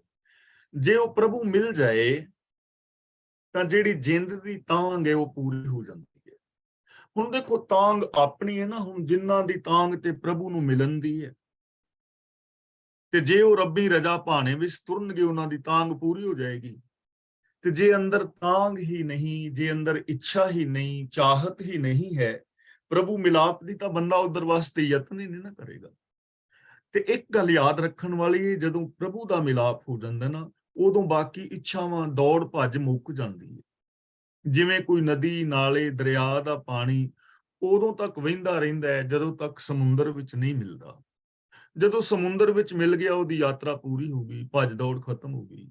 ਜਿਹੜੀ ਬੂੰਦ ਸਾਗਰ ਵਿੱਚ ਮਿਲ ਗਈ ਉਹਦੀ ਭੱਜ ਦੌੜ ਖਤਮ ਹੋ ਗਈ, ਉਹਦੀ ਹੋਰ ਕੋਈ ਲਾਲਸਾ ਹੀ ਨਹੀਂ ਰਹਿ ਗਈ।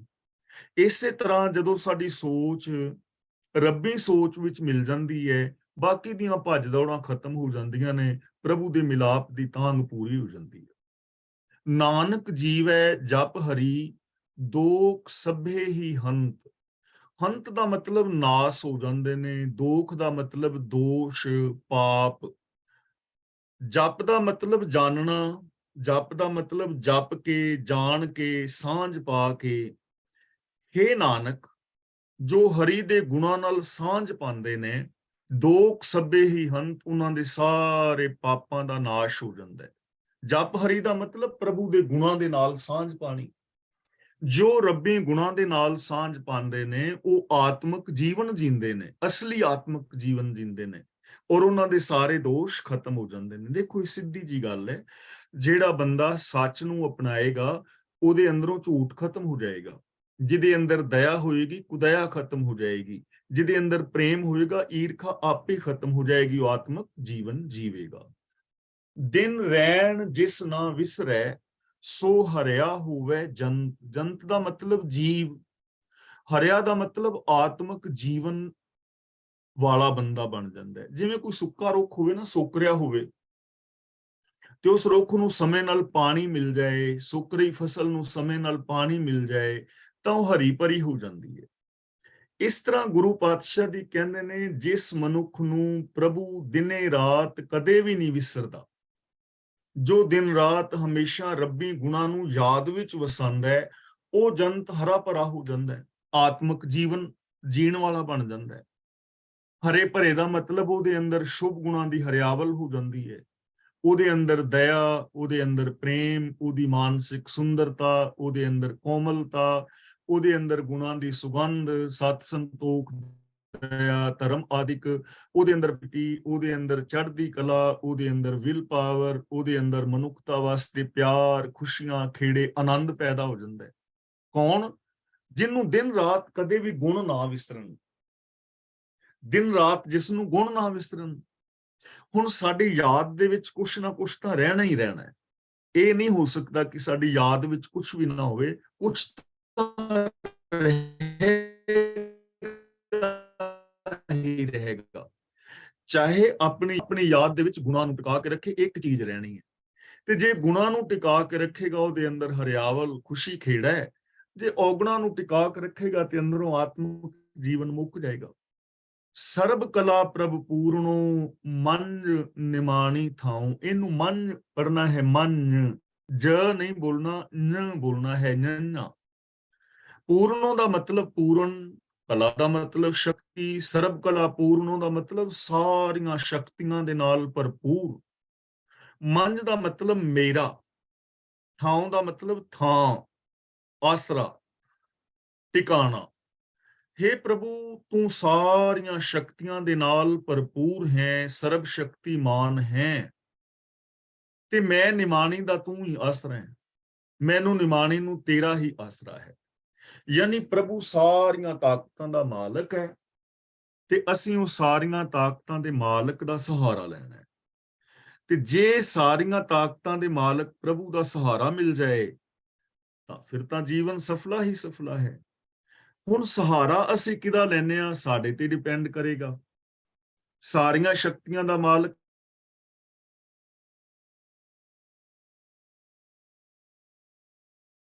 ਕਿ ਮੇਰੇ ਤੋਂ ਤੇ ਕੰਮ ਨਹੀਂ ਹੋਣਾ, ਇਹ ਦੁਨੀਆ ਤੇ ਐਵੇਂ ਹੀ ਹੈ, ਮੈਂ ਤੇ ਵਾਧੂ ਹੀ ਆ, ਤਾਂ ਅਸੀਂ ਦੇਖੋ ਸਹਾਰਾ ਨੈਗੇਟਿਵਿਟੀ ਦਾ ਲੈ ਰਹੇ ਹਾਂ ਨਾ, ਕਿੰਨੀ ਮਾੜੀ ਸੋਚ ਦਾ ਸਹਾਰਾ ਲੈ ਰਹੇ ਹਾਂ। ਸਾਨੂੰ ਸਹਾਰਾ ਲੈਣਾ ਚਾਹੀਦਾ ਸਰਵ ਸ਼ਕਤੀਆਂ ਦਾ। ਗੁਣ ਨੇ, ਉਹ ਅਨੰਤ ਗੁਣ ਸਾਡੇ ਅੰਦਰ ਵੀ ਨੇ, ਅਸੀਂ ਵੀ ਉਹਨਾਂ ਗੁਣਾਂ ਦੇ ਧਾਰਨੀ ਹੋ ਸਕਦੇ ਹਾਂ। ਹੇ ਮਾਲਕ, ਮੇਰਾ ਤੂੰ ਹੀ ਆਸਰਾ ਹੈ, ਮੈਂ ਹੋਰ ਕਿਸੇ ਦਾ ਆਸਰਾ ਨਹੀਂ ਲੈਂਦਾ। ਮੈਂ ਬਾਬਿਆਂ ਦੇ ਆਸਰੇ ਨਹੀਂ ਤੁਰਿਆ ਫਿਰਦਾ, ਮੈਂ ਮੜੀਆਂ ਕਬਰਾਂ ਦਾ ਆਸਰਾ ਨਹੀਂ ਲੈਂਦਾ, ਦੇਵੀਆਂ ਦੇਵਤਿਆਂ ਦਾ ਆਸਰਾ ਨਹੀਂ ਹੈ ਮੈਨੂੰ, ਮੈਂ ਕਿਤੇ ਪੀਰਾਂ ਫਕੀਰਾਂ ਦਾ ਆਸਰਾ ਨਹੀਂ ਲੈਂਦਾ।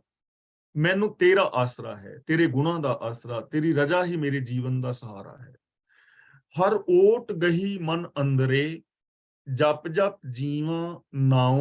ਨਾਉ ਦਾ ਮਤਲਬ ਰੱਬੀ ਗੁਣਾਂ ਦਾ ਖਜ਼ਾਨਾ, ਜਪ ਦਾ ਮਤਲਬ ਜਾਣਨਾ, ਸਾਂਝ ਪਾ ਕੇ, ਜਪ ਜਪ ਦਾ ਮਤਲਬ ਸਾਂਝ ਪਾ ਪਾ ਕੇ, ਇੰਪਲੀਮੈਂਟ। ਤੇਰੀ ਹੀ ਓਟ ਲਈ ਹੈ, ਤੇਰਾ ਹੀ ਸਹਾਰਾ ਬਣਾਇਆ ਹੈ। ਮੈਂ ਆਪਣੇ ਮਨ ਅੰਦਰ ਤੇਰੀ ਓਟ ਦਾ, ਤੇਰੇ ਗੁਣਾਂ ਦਾ ਹੀ ਵਿਸ਼ਵਾਸ ਬਣਾਇਆ ਹੈ, ਤੇਰੇ ਤੇ ਹੀ ਮੈਨੂੰ ਵਿਸ਼ਵਾਸ ਹੈ। ਤੇ ਮੈਂ ਤੇਰੇ ਗੁਣਾਂ ਨੂੰ ਜਪ ਜਪ ਕੇ, ਯਾਨੀ ਜਾਣ ਜਾਣ ਕੇ, ਸਮਝ ਸਮਝ ਕੇ, ਵਿਚਾਰ ਵਿਚਾਰ ਕੇ, ਇੰਪਲੀਮੈਂਟ ਕਰ ਕਰਕੇ ਜੀਵਾਂ ਦਾ ਮਤਲਬ ਆਤਮਿਕ ਜੀਵਨ ਜੀ ਰਿਹਾ ਹਾਂ। ਇਹ ਮਾਲਕ, ਜਦੋਂ ਮੈਂ ਤੇਰੇ ਗੁਣਾਂ ਦਾ ਧਾਰਨੀ ਹੁੰਦਾ ਹਾਂ, ਉਦੋਂ ਮੇਰੇ ਅੰਦਰ ਆਤਮਿਕ ਜੀਵਨ ਪੈਦਾ ਹੋ ਜਾਂਦਾ ਹੈ। ਇਸ ਲਈ ਮੈਂ ਆਪਣੇ ਮਨ ਦੇ ਅੰਦਰ ਤੇਰੀ ਹੀ ਓਟ ਲਈ ਹੈ, ਤੇਰੇ ਗੁਣਾਂ ਨੂੰ ਹੀ ਸਹਾਰਾ ਬਣਾਇਆ ਹੈ, ਤੇਰੇ ਗੁਣਾਂ ਨਾਲ ਸਾਂਝ ਪਾ ਪਾ ਕੇ ਮੈਂ ਆਤਮਿਕ ਜੀਵਨ ਜੀ ਰਿਹਾ ਹਾਂ। ਕਰ ਕਿਰਪਾ ਪ੍ਰਭ ਆਪਣੀ, ਜਨ ਧੂੜੀ ਸੰਗ ਸਮਾਉ।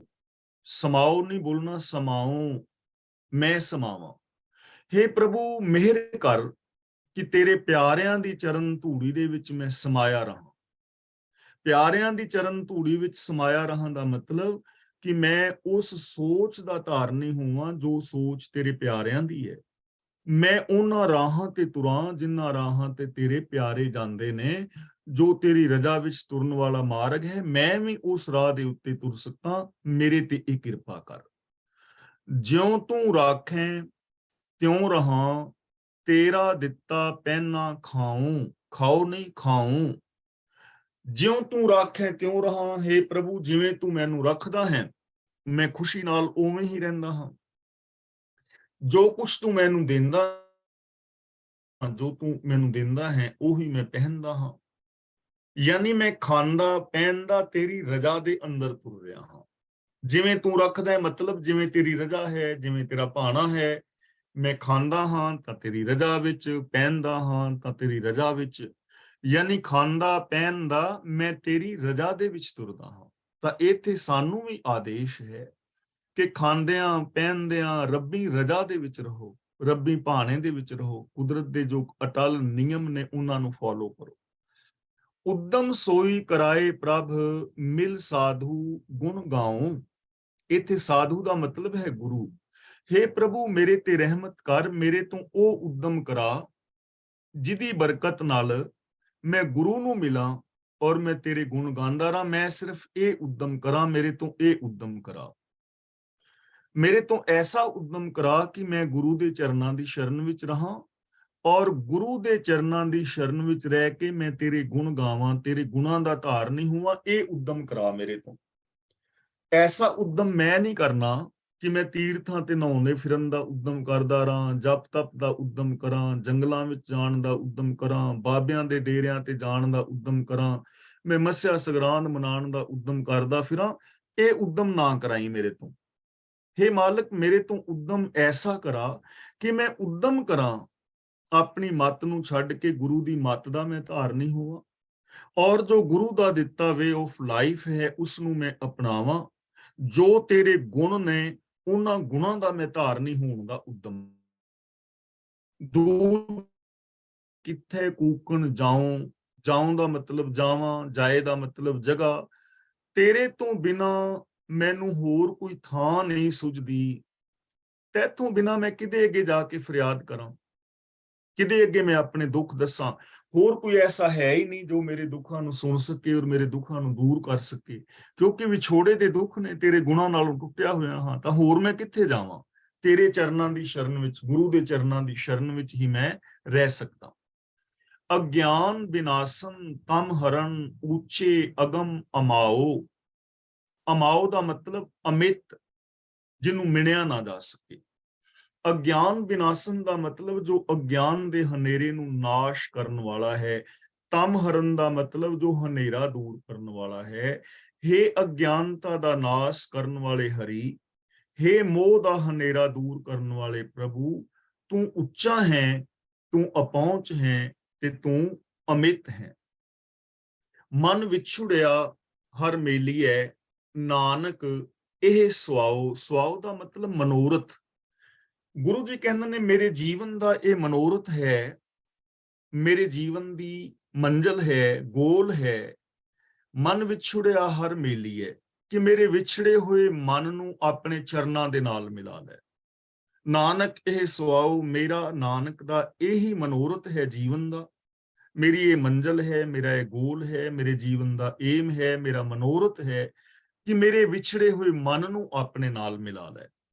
ਸਰਬ ਕਲਿਆਣਾ ਤਿਤ ਦਿਨ, ਹਰ ਪਰਸੀ ਗੁਰ ਕੇ ਪਾਉ। ਪਾਉ ਨਹੀਂ ਪੜਨਾ, ਪਾਉ, ਤੇ ਪਰਸੀ ਨਹੀਂ, ਪਰਸੀ। ਪਰਸੀ ਦਾ ਮਤਲਬ ਮੈਂ ਪਰਸਾਂ। ਸਰਬ ਕਲਿਆਣਾ ਦਾ ਮਤਲਬ ਸਾਰੇ ਸੁੱਖ, ਸਾਰੀਆਂ ਖੁਸ਼ੀਆਂ। ਤਿਤ ਦਿਨ ਦਾ ਮਤਲਬ ਉਸ ਦਿਨ ਵਿੱਚ। ਗੁਰੂ ਜੀ ਕਹਿੰਦੇ ਨੇ ਕਿ हे ਹਰੀ, ਮੈਨੂੰ ਨਾਨਕ ਨੂੰ ਉਸ ਦਿਨ ਹੀ ਸਾਰੇ ਸੁੱਖ ਪ੍ਰਾਪਤ ਹੋ ਜਾਂਦੇ ਨੇ ਜਦੋਂ ਮੈਂ ਗੁਰੂ ਦੇ ਚਰਨ ਛੂੰਹਦਾ ਹਾਂ, ਜਦੋਂ ਮੈਂ ਗੁਰੂ ਦੇ ਚਰਨ ਪਰਸਦਾ ਹਾਂ। ਉਸ ਦਿਨ, ਉਸ ਪਲ ਮੈਨੂੰ ਸਾਰੀਆਂ ਖੁਸ਼ੀਆਂ ਮਿਲ ਜਾਂਦੀਆਂ ਨੇ।